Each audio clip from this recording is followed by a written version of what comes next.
बाणी तुलसी साहब जी की। दिल का हो जरा साफ कर जाना के आने के लिए, दिल का हो जरा साफ कर जाना के आने के लिए, ध्यान गारों का उठा उसके बिठाने के लिए, ध्यान गारों का उठा उसके बिठाने के लिए। मैं तुलसी साहब जी महाराज दी बाणी ले रहा हाँ। मुख्तलिफ महात्मा दे बाणी लैन तो मेरा केवल इतना ही भाव है कि हर एक महात्मा दा इको ही संदेश है, इको ही उपदेश है। मैं हमेशा अर्ज करदा हाँ, महात्मा किसे कौम, किसे मजहब, किसे मुल्क, किसे वक्त अंदर क्यों ना हो, हर एक महात्मा सानू परमात्मा दे भगती करन दा इको ही तरीका और साधन समझाउंदा है। हर एक महात्मा साडे अंदर मालिक दे मिलन दा शौक और प्यार पैदा करता है, तरीका और साधन समझाउंदा है, ताकि असी दुनिया दे जी मालिक दी भगती करके देह दियां बंधना तो हमेशा वास्ते आजाद हो सकिए। तुलसी साहब दक्कनी बाबा दे नाम दे नाल यूपी दे अंदर हाथरस एक शहर है, उस जगह बहुत ही मशहूर महात्मा होए हैं। आपने बड़ा बेखौफी और दलेरी नाल संत मत दा प्रचार किया है। श्री हजूर स्वामी जी महाराज नू और उन्हां दे परिवार नू भी आप दी ही संगत और सोबत करन दा मौका मिलिया है। तुलसी साहब दा असली जड़ा तलक है पूना 17 दे राज घर दे नाल है। आप दे कहंदे पिता भी बड़े मालिक ते भगत सी। पिता दा ख्याल सी कि बच्चा बालग हो गया है, बड़ा होनहार है, रियासत दे कारोबार तो वाकिफ हो चुका है, सारा रियासत दा कारोबार इन्हां दे सुपुर्द करके आप मैं जंगला पहाड़ां में जाके मालिक दी भगती करांगा। जिस वक्त तुलसी साहब नू पता लगता है, आप रात नू चोरी घरों निकल जाते हैं। बहुत सारे जिंदगी दे हालात आप दा किसी नू पता नहीं है। कोई कहता कुछ बिहार अंदर रहे हैं या ज्यादा यूपी दे अंदर आपने उम्र गुजारी है, लेकिन अखीर अंदर आके आपने हाथरस शहर दे उत्ते अपना ठिकाना बनाया है और दक्कनी बाबा दे नाम दे नाल बहुत ही मशहूर महात्मा हुए हैं। आपने बहुत सारी बाणी लिखी है और कई शब्द उर्दू विच लिखे हैं, क्योंकि शेख तकी एक मुसलमान फकीर सी जिहड़ा काबे दा हज करके वापस आ रहा सी। उसकी खुशकिस्मती उसका खेमा आप दे ठिकाने दे अगे लग गया। इस वास्ते तुलसी साहब नू शेख तकी नू समझाउण वास्ते बहुत सारे शब्द लिखने पे। तुलसी साहब समझाउंदे हन, ऐ शेख तकी, असी सब दुनिया दे जीव चाहुंदे हां कि वो परमात्मा साडे हिरदे दे अंदर आके बैठे, लेकिन असी कदे ये सोच और विचार नहीं करते कि जिस हिरदे दे अंदर असी परमात्मा नू बिठाउणा चाहुंदे हां, क्या वो हिरदा परमात्मा दे बैठण दे काबिल भी है। अगर कुत्ता भी एक जमीन ते बैठता है, पहला पूछ मार के अच्छी तरह उसनू साफ कर लेंदा है। असी भी जमीन ते बैठते हाँ, तुसी देखो किस तरह चिप्स दे फर्श लगाउने हाँ, संगे मरमर दे फर्श लगाउने हाँ, बड़े कीमती कालीन बिछाउने हाँ, इतनिया सोहने सोफे सेट कुर्सियां रखते हाँ, मखमल दियां गद्दियां रखते हाँ, फिर समझते हाँ वो जगह साडे बैठन दे काबिल बनी है। जिस हिरदे दे अंदर असी परमात्मा नू बिठाउणा चाहुंदे हाँ, तुलसी साहब कहते हो तो गैरां दे मोह और प्यार दे अंदर फंस के अति गंदा हो चुका है, अति मैला हो चुका है। अगर एक बर्तन पहला ही मिट्टी दे नाल भरिया होया है, असी ਉਹਦੇ अंदर दुध किस तरह पा सकांगे, ਉਹਦੇ अंदर अमृत किस तरह पा सकांगे। साडा हिरदा गैरां दे मोह और प्यार दे नाल अति गंदा और मैला हो चुका है। ये गैर कौन ਹਨ, जिन्हां ਨੂੰ ਅਸੀਂ अपना समझी बैठे हाँ। स्वामी जी महाराज ने इन्हां नूं भरम कह के याद किया है। गुरु नानक साहब इन्हां नूं दूजा कह के बयान करते हैं। पुत्र तियां रिश्तेदार यार दोस्त भैन भाई कौम मजहब मुल्क वगैरह जो कुछ भी असी अखां नाल देखते हैं उस परमात्मा तो अलावा ये सब कुछ ही दूजा है। सारी रचना ही दूजी है। जो कुछ नजर आता है सब कुछ ही दूजा है। इसे वास्ते स्वामी जी ने कहा सी देह और ग्रह सब झूठा परम में काहे को खपना। जितना भी साडा दुनिया नाल संबंध और तल्लक है यह शरीर दे कारण है। जितना चिर आपां शरीर विच बैठे हाँ पुत्र धीआं रिश्तेदार यार दोस्त भैन भाई सब आपां नूं नजर अपने नजर आउंदे हैं। जिस वक्त देह दा साथ छुट जाता है हर एक तो आप ला तल्लक होके खड़े हो जाते हैं। लेकिन जिस शरीर करके इन्हों अपना समझी बैठे हैं असी कदे ये सोच और विचार करने की कोशिश नहीं करते क्या ये शरीर साडा है। ये तो काल दा पिंजरा है, किराए दा मकान है, पराया मकान है। किसी को 60-70 साल वास्ते मिलिया है, किसी को 80-90 साल वास्ते मिलिया है। जितने जितने श्वास मालिक ने बख्शे हैं भुगतन तो बाद सब ने देह नूं इत्थे ही छड़ जाना है। किसी दी अग्नि दे सपुर्द होके रह जाती है, किसी दी मिट्टी अंदर ही दबी रह जाती है।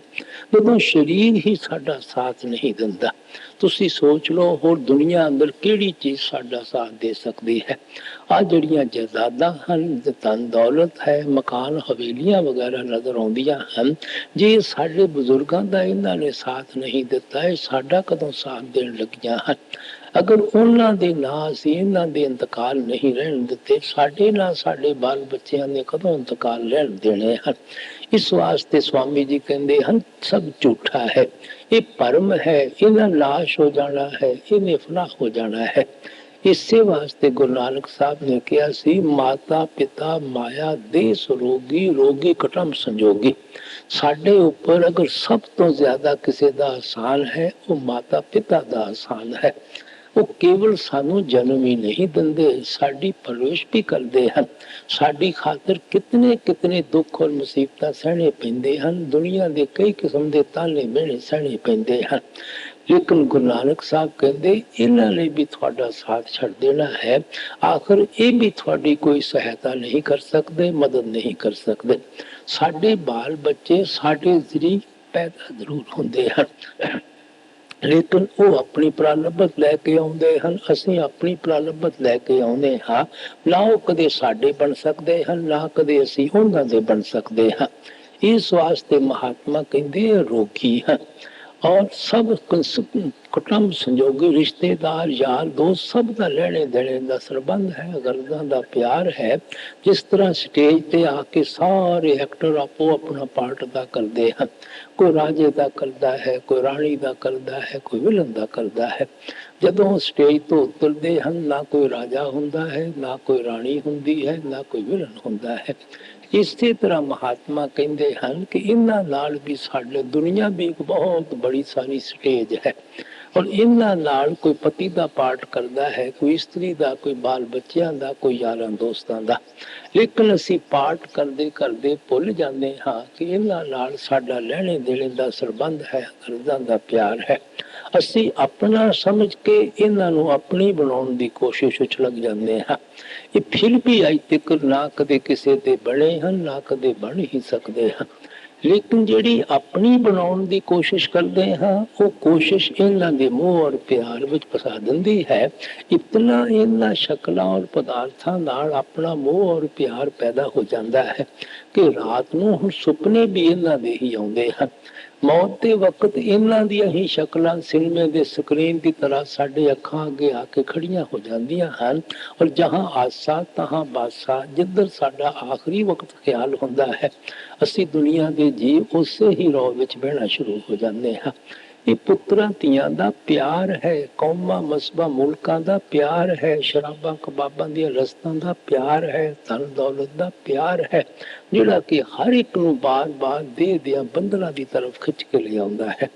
ਇਸੇ ਵਾਸਤੇ ਗੁਰੂ ਸਾਹਿਬ ਕਹਿੰਦੇ ਮਾਇਆ ਮੋਹ ਸਭ ਜਗ ਸੋਇਆ ਭਰਮ ਕਹੋ ਇਹ ਕਿਉਂ ਜਾਈ। ਸਭ ਦੁਨੀਆ ਦੇ ਜੀਵ ਮਾਇਆ ਦੇ ਜਾਲ ਵਿੱਚ ਫਸ ਕੇ ਮੋਹ ਦੀ ਮਿੱਠੀ ਨੀਂਦ ਸੁੱਤੇ ਹੋਏ ਹਨ। ਇਹ ਭਰਮ ਹੈ, ਇਹਨੇ ਨਾਸ਼ ਹੋ ਜਾਣਾ ਹੈ, ਫਨਾ ਹੋ ਜਾਣਾ ਹੈ। ਅਸੀਂ ਅਸਲ ਸਮਝ ਕੇ ਦਿਨ ਰਾਤ ਇਹਨਾਂ ਨੂੰ ਆਪਣੀ ਬਣਾਉਣ ਦੀ ਦੌੜ ਵਿੱਚ ਲੱਗੇ ਹੋਏ ਹਾਂ। ਇਹ ਬਣਦੇ ਨਹੀਂ, ਅਸੀਂ ਦੁਖੀ ਹੋ ਜਾਂਦੇ ਹਾਂ, ਅਸੀਂ ਰੋਣਾ ਪਿੱਟਣਾ ਸ਼ੁਰੂ ਕਰ ਦਿੰਦੇ ਹਾਂ।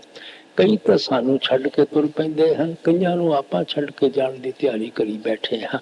ਇਸ ਵਾਸਤੇ ਸਵਾਮੀ ਜੀ ਤੁਲਸੀ ਸਾਹਿਬ ਇਹਨਾਂ ਨੂੰ ਗੈਰ ਕਹਿ ਕੇ ਯਾਦ ਕਰਦੇ ਹਨ ਕਿ ਇਹਨਾਂ ਦਾ ਜਿਹੜਾ ਮੋਹ ਹੈ, ਪਿਆਰ ਹੈ, ਉਸ ਕਰਕੇ ਸਾਡਾ ਹਿਰਦਾ ਅਤੀ ਗੰਦਾ ਹੋ ਚੁੱਕਾ ਹੈ, ਅਤੀ ਮੈਲਾ ਹੋ ਚੁੱਕਾ ਹੈ। ਮਾਲਕ ਦੇ ਬੈਠਣ ਦੀ ਉੱਥੇ ਗੁੰਜਾਇਸ਼ ਹੀ ਨਹੀਂ ਹੈ, ਮਾਲਕ ਦੇ ਬੈਠਣ ਦੀ ਉੱਥੇ ਹੀ ਜਗ੍ਹਾ ਹੀ ਨਹੀਂ ਹੈ। ਇਸੇ ਵਾਸਤੇ ਸਵਾਮੀ ਜੀ ਕਹਿੰਦੇ ਮਿੱਤਰ ਤੇਰਾ ਕੋਈ ਨਹੀਂ ਸੰਗੀਅਲ में पड़ा क्यों सोया इन ठकियन में।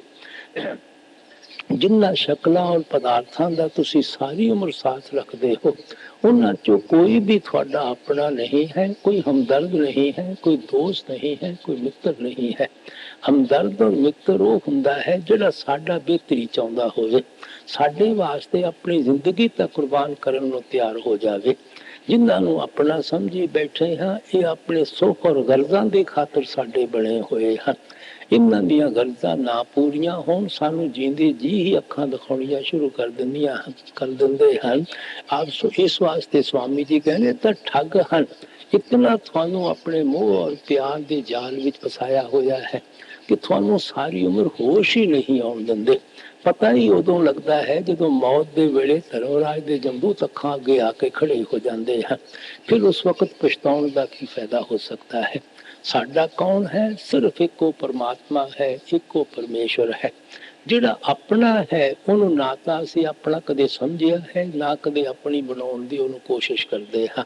ਜਿਨ੍ਹਾਂ ਨਾਲ ਲੈਣੇ ਦੇਣੇ ਦਾ ਸੰਬੰਧ ਹੈ, ਗਰਜ਼ਾਂ ਦਾ ਪਿਆਰ ਹੈ, ਉਹਨਾਂ ਨੂੰ ਆਪਣਾ ਸਮਝੀ ਬੈਠੇ ਹਾਂ ਔਰ ਉਹਨਾਂ ਨੂੰ ਆਪਣਾ ਬਣਾਉਣ ਦੇ ਵਾਸਤੇ ਦਿਨ ਰਾਤ ਭਟਕਦੇ ਔਰ ਤੜਫਦੇ ਫਿਰਦੇ ਹਾਂ। ਇਸ ਵਾਸਤੇ ਤੁਲਸੀ ਸਾਹਿਬ ਕਹਿੰਦੇ ਸ਼ੇਖ ਤਕੀ ਅਗਰ ਤੂੰ ਮਾਲਿਕ ਨੂੰ ਮਿਲਣਾ ਚਾਹੁੰਦੇ ਹਾਂ, ਹਿਰਦਾ ਵੀ ਮਾਲਿਕ ਦੇ ਬੈਠਣ ਦੇ ਕਾਬਲ ਬਣਾ। ਇਹਨਾਂ ਗੈਰਾਂ ਦਾ ਆਪਣੇ ਅੰਦਰੋਂ ਮੋਹ ਕੱਢੋ, ਇਹਨਾਂ ਗੈਰਾਂ ਦਾ ਆਪਣੇ ਅੰਦਰੋਂ ਪਿਆਰ ਕੱਢੋ। ਹਿਰਦਾ ਦੁਨੀਆ ਦੇ ਸ਼ਕਲਾਂ ਔਰ ਪਦਾਰਥਾਂ ਵਾਸਤੇ ਭਟਕਦਾ ਔਰ ਤੜਫਦਾ ਫਿਰਦਾ ਹੈ। ਮਿਲਣਾ ਅਸੀਂ ਮਾਲਿਕ ਨੂੰ ਚਾਹੁੰਦੇ ਹਾਂ। ਇਹ ਦੋਨੋਂ ਗੱਲਾਂ ਕਿਸ ਤਰ੍ਹਾਂ ਹੋ ਸਕਦੀਆਂ ਹਨ? ਮਾਮੂਲੀ ਸਾਡਾ ਕੋਈ ਰਿਸ਼ਤੇਦਾਰ ਯਾਰ ਦੋਸਤ ਕਿਤੇ ਅੱਖਾਂ ਤੋਂ ਦੂਰ ਜਾਂਦਾ ਹੋਵੇ, ਅਸੀਂ ਸਾਰੀ ਰਾਤ ਨਹੀਂ ਸੌਂਦੇ। ਅੱਖਾਂ ਚੋਂ ਕਿਸ ਤਰ੍ਹਾਂ ਟਪਕ ਕੇ ਆਂਸੂ ਗਿਰਨੇ ਸ਼ੁਰੂ ਹੋ ਜਾਂਦੇ ਹਨ। ਅਸੀਂ ਉਸ ਮਾਲਿਕ ਦੇ ਵਿਛੋੜੇ ਇਸ਼ਕ ਔਰ ਪ੍ਰੇਮ ਦੇ ਅੰਦਰ ਇੱਕ ਰਾਤ ਵੀ ਜਾਗ ਕੇ ਦੇਖੀ ਹੈ। ਕਦੇ ਭੁੱਲੇ ਭਟਕੇ ਵੀ ਸਾਡੇ ਅੱਖ ਦੇ ਅੰਦਰ ਹੰਝੂ ਆਇਆ ਹੈ। ਜਦੋਂ ਹਿਰਦਾ ਦੁਨੀਆ ਵਾਸਤੇ ਤੜਪਦਾ ਹੈ, ਮਿਲਣਾ ਮਾਲਿਕ ਨੂੰ ਚਾਹੁੰਦੇ ਹਾਂ, ਇਹ ਦੋਨੋਂ ਗੱਲਾਂ ਤਾਂ ਕਦੇ ਨਹੀਂ ਹੋ ਸਕਦੀਆਂ। ਇਸ ਵਾਸਤੇ ਕਹਿੰਦੇ ਹੈ ਸ਼ੇਖ ਤਕੀ ਅਗਰ ਸਭ ਤੋਂ ਪਹਿਲਾਂ ਤੂੰ ਮਾਲਿਕ ਨੂੰ ਮਿਲਣਾ ਚਾਹੁੰਦਾ ਹੈ, ਆਪਣੇ ਅੰਦਰ ਇਸ਼ਕ ਪੈਦਾ ਕਰ, ਪ੍ਰੇਮ ਪੈਦਾ ਕਰ, ਪਿਆਰ ਪੈਦਾ ਕਰ ਔਰ ਇਹਨਾਂ ਗੈਰਾਂ ਦਾ ਆਪਣੇ ਅੰਦਰੋਂ ਮੋਹ ਕੱਢ, ਗੈਰਾਂ ਦਾ ਇਹਨਾਂ ਦੇ ਅੰਦਰੋਂ ਆਪਣਾ ਪਿਆਰ ਕੱਢ। ਜਿਸ ਪਰਮਾਤਮਾ ਨੂੰ ਅਸੀਂ ਅੱਖਾਂ ਨਾਲ ਕਦੇ ਦੇਖਿਆ ਹੀ ਨਹੀਂ, ਉਹਦਾ ਸਾਡੇ ਅੰਦਰ ਇਸ਼ਕ ਕਿਸ ਤਰ੍ਹਾਂ ਪੈਦਾ ਹੋ ਸਕਦਾ ਹੈ, ਪ੍ਰੇਮ ਔਰ ਪਿਆਰ ਕਿਸ ਤਰ੍ਹਾਂ ਪੈਦਾ ਹੋ ਸਕਦਾ ਹੈ ਔਰ ਇਹਨਾਂ ਗੈਰਾਂ ਦਾ ਸਾਡੇ ਅੰਦਰੋਂ ਮੋਹ ਔਰ ਪਿਆਰ ਨਿਕਲ ਕਿਸ ਤਰ੍ਹਾਂ ਸਕਦਾ ਹੈ। ਤੁਲਸੀ ਸਾਹਿਬ ਵੀ ਅੱਗੇ ਜਾ ਕੇ ਬੜੀ ਅੱਛੀ ਤਰ੍ਹਾਂ ਖੋਲ ਕੇ ਸਮਝਾਉਣਗੇ। ਗੁਰਮੁਖਾਂ ਦੀ ਸੰਗਤ ਵਿੱਚ ਜਾ ਕੇ, ਸਾਧੂ ਸੰਤਾਂ ਮਹਾਤਮਾ ਦੀ ਸੋਬਤ ਵਿੱਚ ਜਾ ਕੇ ਸ਼ਬਦ ਔਰ ਨਾਮ ਦੀ ਕਮਾਈ ਕਰਨ ਦੇ ਨਾਲ ਦੁਨੀਆ ਚੋਂ ਸਾਡਾ ਮੋਹ ਔਰ ਪਿਆਰ ਨਿਕਲ ਜਾਂਦਾ ਹੈ, ਗੈਰਾਂ ਚੋਂ ਸਾਡਾ ਮੋਹ ਔਰ ਪ੍ਰੇਮ ਨਿਕਲ ਜਾਂਦਾ ਹੈ। ਮਾਲਕ ਦਾ ਸਾਡੇ ਅੰਦਰ ਇਸ਼ਕ ਔਰ ਪਿਆਰ ਪੈਦਾ ਹੋ ਜਾਂਦਾ ਹੈ, ਕਿਉਂਕਿ ਸ਼ਬਦ ਔਰ ਨਾਮ ਦੀ ਇਤਨੀ ਉੱਚੀ ਔਰ ਸੁੱਚੀ ਲਜ਼ਤ ਹੈ, ਜਿਸ ਲਜ਼ਤ ਨੂੰ ਪਾ ਕੇ ਸਭ ਦੁਨੀਆ ਦੇ ਮੋਹ ਔਰ ਪਿਆਰ ਫਿੱਕੇ ਹੋ ਜਾਂਦੇ ਹਨ। ਜਿਸ ਨੂੰ ਹੀਰੇ ਜਵਾਹਰਾਤ ਮਿਲ ਜਾਂਦੇ ਹਨ, ਉਹ ਕੋਟੀਆਂ ਮਗਰ ਦਰ ਬਦਰ ਠੋਕਰਾਂ ਨਹੀਂ ਖਾਂਦੇ। ਲੜਕੀਆਂ ਗੁੱਡੀਆਂ ਪਟੋਲਿਆਂ ਨਾਲ ਉਤਨਾ ਅਰਸਾ ਖੇਡਦੀਆਂ ਹਨ ਜਿਤਨਾ ਚਿਰ ਉਹਨਾਂ ਦੀ ਸ਼ਾਦੀ ਨਹੀਂ ਹੁੰਦੀ। ਉਸਦੀ ਜਿਹੜੀ ਅਟੈਚਮੈਂਟ ਹੈ ਉਹ ਸਾਨੂੰ ਦੁਨੀਆ ਦੀ ਤਰਫੋਂ ਡਿਟੈਚਮੈਂਟ ਪੈਦਾ ਕਰਨੀ ਸ਼ੁਰੂ ਕਰ ਦਿੰਦੀ ਹੈ। ਇਸ ਵਾਸਤੇ ਤੁਲਸੀ ਸਾਹਿਬ ਪਿਆਰ ਦੇ ਨਾਲ ਸ਼ੇਖ ਤਕੀ ਨੂੰ ਸਮਝਾਉਂਦੇ ਹਨ ਕਿ ਤੇਰੇ ਬਾਹਰ ਭਟਕਣ ਦਾ ਕੋਈ ਫਾਇਦਾ ਨਹੀਂ ਹੈ। ਅਗਰ ਤੂੰ ਪਰਮਾਤਮਾ ਨੂੰ ਮਿਲਣਾ ਚਾਹੁੰਦਾ ਹੈ, ਸਭ ਤੋਂ ਪਹਿਲਾਂ ਦੁਨੀਆ ਦੇ ਸ਼ਕਲਾਂ ਔਰ ਪਦਾਰਥਾਂ ਦਾ ਆਪਣੇ ਅੰਦਰੋਂ ਮੋਹ ਔਰ ਪਿਆਰ ਕੱਢਣ ਦੀ ਕੋਸ਼ਿਸ਼ ਕਰ और अपने अंदर मालिक दे मिलन दा सच्चा इश्क पैदा कर, सच्चा प्रेम और प्यार पैदा कर। क्योंकि आत्मा और परमात्मा का जोड़ा रिश्ता है, भगती का रिश्ता है, प्रेम का रिश्ता है, प्यार का रिश्ता है। ये कौमां का रिश्ता नहीं है, मजहबां का रिश्ता नहीं है, जातां पातां का रिश्ता नहीं है। ना तो कोई परमात्मा की कौम है, मजहब है, मुल्क है, जात पात है। ना साडे आत्मा की कोई कौम है, मजहब है, मुल्क है, जात पात है। अगर समुंदर की कोई जात पात नहीं है, मामूली कतरे की की जात पात हो सकेगी। अगर सूरज का ही कोई मजहब नहीं है, साड़ी किरण की एक मामूली रोशनी का की मजहब हो सकता है। परमात्मा ने इंसान पैदा किए हुए हैं और ये जातां पातां कौमां मजहबां मुल्कां अंदर असीं अपने आप नूं तकसीम करी बैठे हाँ और एक दूसरे के भिन्न भेद विच फसे हुए हैं। सो महात्मा इन्हां सब जातां पातां कौमां मजहबां दे झगड़ियां तो साडे ख्याल नूं बहुत उच्चा लिजाण दी कोशिश करते हैं। वो सानू ਇਹੋ ਉਪਦੇਸ਼ ਕਰਦੇ ਹਨ कि जिस परमात्मा ने दुनिया की रचना पैदा की है, तुसी अपने अंदर उसका इश्क पैदा करो, उसका प्रेम पैदा करो, उसका प्यार पैदा करो। इसे वास्ते गुरु नानक साहब इतनी सुंदर मिसाल देंदे हन, कामन गुणवंती हर पाए, पै पाए श्रृंगार बनाए। हमेशा दोवां गुणा वाली स्त्री अपने पति को खुश रख सकती है। किहड़े ओरे गुण हुंदे हन? एक तो स्त्री के अंदर अपने पति का अति प्रेम और प्यार हुंदा है। दूसरा पति का भय और डर हुंदा है, मते कोई मैं ऐसा भैड़ा खोटा कर्म कर बैठा, ऐसा भैड़ा खोटा वचन बोल बैठा जिस तो मेरा पति नाराज हो जावे। जिस स्त्री के अंदर पति का भय प्यार है, भय है, वो हमेशा अपने पति को खुश रख सकती है। इसी तरह गुरु नानक साहब कहते जिस आत्मा के अंदर मालिक का इश्क है, प्रेम है, प्यार है, जिस आत्मा के अंदर मालिक का डर है, मते उसके खिलकत चों मैं किसी को दुखी देख बैठा, दुख दे बैठा और वो परमात्मा में तो नाराज हो जाए। जो इतना कॉन्शियस रहता है उससे आत्मा को फकर हासिल हो सकता है कि वो वापस जाके परमात्मा नाल मिल सके। इस वास्ते महात्मा सानू कौमां मजहबां मुल्कां दे झगड़ियां विच नहीं फसाउंदे। वो साडे अंदर मालिक दे मिलन दा इश्क पैदा करते हैं, प्रेम पैदा करते हैं, प्यार पैदा करते हैं। क्योंकि परमात्मा का असली रूप ही प्रेम है, परमात्मा का असली असल है ही वो प्यार। इससे प्रेम और प्यार ने ही सानू वापस जाके मालिक नाल मिलाना है। इस वास्ते तुलसी साहब सानू प्यार नाल समझाउंदे हन कि हिरदा तेरा दुनिया दे शक्लां और पदार्थां वास्ते भटकदा फिरदा है और तू मिलना मालिक नूं चाहुंदा है। ये दोनों कदे नहीं होणियां। और महात्मा ये भी नहीं कहते कि तुसी पुत्रां धीआं नूं छड्ड के जंगलां पहाड़ां में छुप के जाके बैठ जावो। दुनिया में रहना है, सूरमे बन के रहना है, बहादुर बन के रहना है।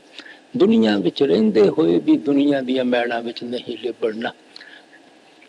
गुरु नानक साहब बड़ी सुंदर मिसाल देंदे हन, जैसे जल में कंवल नरालो मुरगाई निशाने, सुरत शब्द पव सागर तरिए नानक नाम बखाने। जिस तरह मरगाबी पानी विच रहिंदी है, जदों उड़ती है खुश्क परां नाल उड़ जाती है। कमल दे फुल दियां जड़ां पानी दे अंदर हुंदियां हन, फुल पानी तो बाहर रहिंदा है। इसी तरह असी दुनिया के काम काज करते हुए सुरत शब्द का अभ्यास करके ऐस पव सागर तो पार हो जाना है। जंगलों पहाड़ों में जाके साडे अंदर कोई मालिक दे मिलन दा बहुता शौक और प्यार पैदा नहीं हुंदा। लोकां नूं वहम है, एवें ख्याल है। क्योंकि जिहड़ियां साडी डेली नसैसिटीज ऑफ लाइफ हैं, जिंदगी दीयां जरूरियात हैं, वो हर जगह साडे नाल ही पहुंच जांदियां हैं। सानू किस चीज़ की जरूरत है? साडे पेट नूं खाने की जरूरत है। जिसम ढकण वास्ते किसी कपड़े की जरूरत पैंदी है और गर्मी और सर्दी तो बचन वास्ते सिर के उपर किसी छत की जरूरत पैंदी है। ये तीन ऐसियां साडियां जरूरतां हैं। किते चले जाओ सानू जरूर तंग करनगियां। जंगलों पहाड़ों में चले जावांगे फिर की होवेगा? पेट तो उत्थे जाके भी खाना मंगता है। किसी आश्रम का आसरा लेना पवेगा, लोगों के अगे हथ फैला फैला के पेट भरना पवेगा। पेट का लिहाज नहीं करता। चिट्टे कपड़े उतार देंगे, पगवे पा लवांगे, नीले पीले पा लवांगे, जिस्म तक टकना ही पैना है। अपने घर का सुख और आराम छड्डांगे, कुली बना के रवांगे, आश्रम में जाके रवांगे, मंदिर गुरुद्वारे में रवांगे, कोई गार के अंदर अपनी केव खोदांगे, गुफा खोदांगे, सिर्फ फिर भी छत की जरूरत पे छुटती केड़ी चीज है। उल्टे अपाज हो जाते हैं, सोसाइटी ते बोझ बन के बैठ जाते हैं। इसे वास्ते गुरु नानक साहब ने कहा सी, नाम रते परमहंस बैरागी निज कर ताड़ी लाई है। ਤੁਹਾਨੂੰ ਪੁੱਤਰਾਂ ਧੀਆਂ ਨੂੰ ਛੱਡਣ ਦੀ ਲੋੜ ਨਹੀਂ ਹੈ, ਘਰ-ਬਾਰ ਛੱਡਣ ਦੀ ਲੋੜ ਨਹੀਂ ਹੈ। ਤੁਸੀਂ ਦੁਨੀਆ ਵਿੱਚ ਰਹਿੰਦੇ ਹੋਏ, ਕੰਮ ਕਾਜ ਕਰਦੇ ਹੋਏ, ਮਾਲਕ ਦੇ ਭਗਤੀ ਕਰਕੇ, ਮਾਲਕ ਨਾਲ ਪਿਆਰ ਕਰਕੇ ਤੁਸੀਂ ਘਰ-ਬਾਰ ਵਿੱਚ ਰਹਿੰਦੇ ਹੀ ਪਰਮਹੰਸ ਬੈਰਾਗੀ ਬਣ ਜਾਂਦੇ ਹੋ। ਜਦੋਂ ਤੁਹਾਡੇ ਅੰਦਰ ਮਾਲਕ ਦੇ ਮਿਲਣ ਦਾ ਇਸ਼ਕ ਔਰ ਪ੍ਰੇਮ ਔਰ ਪਿਆਰ ਪੈਦਾ ਹੋ ਜਾਂਦਾ ਹੈ, ਤੁਹਾਨੂੰ ਆਪਣੇ ਘਰ ਦੇ ਰਸਤੇ ਦਾ ਪਤਾ ਲੱਗ ਜਾਂਦਾ ਹੈ। ਇਸ ਵਾਸਤੇ ਮਹਾਤਮਾ ਇਹ ਕਦੇ ਨਹੀਂ ਕਹਿੰਦੇ ਕਿ ਤੁਸੀਂ ਦੁਨੀਆ ਦੀਆਂ ਜ਼ਿੰਮੇਵਾਰੀਆਂ ਛੱਡ ਕੇ ਜੰਗਲਾਂ ਪਹਾੜਾਂ ਵਿੱਚ ਛੁਪ ਕੇ ਬੈਠ ਜਾਣਾ ਹੈ।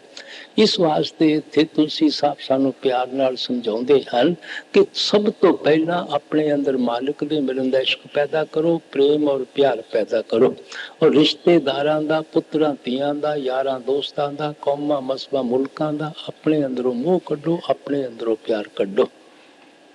दिल का हो जरा साफ कर जाना के आने के लिए,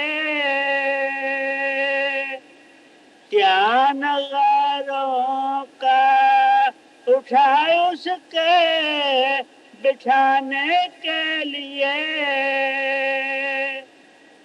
चश्म दिल से देख यहाँ जो जो तमाशे हो रहे, दिल सता क्या क्या है तेरे दिल सताने के लिए। ਸਮਝਾਉਂਦੇ ਹਨ ਅੱਛੀ ਤਰ੍ਹਾਂ ਗੌਰ ਦੇ ਨਾਲ ਦੇਖੋ, ਦੁਨੀਆ ਦੇ ਜੋ ਵੀ ਸੈਰ ਰੰਗ ਤਮਾਸ਼ੇ ਵਗੈਰਾ ਹਨ, ਲੋਕਾਂ ਨੂੰ 5 ਸਟਾਰ ਹੋਟਲਾਂ ਵਿੱਚ ਰਹਿੰਦੇ ਦੇਖ ਕੇ, ਅੱਛੇ ਰੈਸਟੋਰੈਂਟਾਂ ਵਿੱਚ ਜਾਂਦੇ ਖਾਣੇ ਦੇਖ ਕੇ, ਹਵਾਈ ਜਹਾਜ਼ਾਂ ਵਿੱਚ ਚੜ੍ਹਦੇ ਦੇਖ ਕੇ, ਲੰਮੀਆਂ ਕਾਰਾਂ ਵਿੱਚ ਚੜ੍ਹਦੇ ਦੇਖ ਕੇ, ਅੱਛੇ ਜ਼ੇਵਰ ਪਾਉਂਦੇ ਦੇਖ ਕੇ ਇਹ ਨਾ ਕਿਤੇ ਭੁੱਲ ਬੈਠ ਜਾਣਾ ਦੁਨੀਆ ਬਹੁਤ ਸੁੱਖ ਦੀ ਨਗਰੀ ਹੈ, ਇੱਥੇ ਅਸੀਂ ਬੜੇ ਸੁੱਖ ਔਰ ਆਰਾਮ ਦੇ ਨਾਲ ਜ਼ਿੰਦਗੀ ਗੁਜ਼ਾਰ ਸਕਦੇ ਹਾਂ। ਤੁਸੀਂ ਹਰ ਇੱਕ ਚੀਜ਼ ਦੇ ਦੋ ਪਹਿਲੂ ਹੁੰਦੇ ਹਨ, ਇਹਨੂੰ ਪਿਛਲੀ ਤਰਫੋਂ ਵੀ ਅੱਛੀ ਤਰ੍ਹਾਂ ਦੇਖੋ। ਇਹਦੇ ਅੰਦਰ ਤਾਂ ਦੁੱਖ ਹੀ ਦੁੱਖ ਹਨ, ਇਹਦੇ ਅੰਦਰ ਤਾਂ ਮੁਸੀਬਤਾਂ ਹੀ ਮੁਸੀਬਤਾਂ ਹਨ, ਇਹ ਸਭ ਉੱਤੇ ਹੀ ਲਿਫਾਫਾ ਹੈ। ਅੰਦਰ ਵੜ ਕੇ ਕਿਸੇ ਦੇ ਪੁੱਛ ਕੇ ਦੇਖ ਲਓ, ਫੋਲ ਕੇ ਦੇਖ ਲਓ, ਜਿਸ ਤਰ੍ਹਾਂ ਜ਼ਖਮ ਦੇ ਅੰਦਰੋਂ ਪਸ ਨਿਕਲਦੀ ਹੈ, ਹਰ ਇੱਕ ਦੇ ਅੰਦਰੋਂ ਫੁੱਟ ਕੇ ਦੁੱਖ ਨਿਕਲਣ ਲੱਗੇ ਹੋਏ ਹਨ।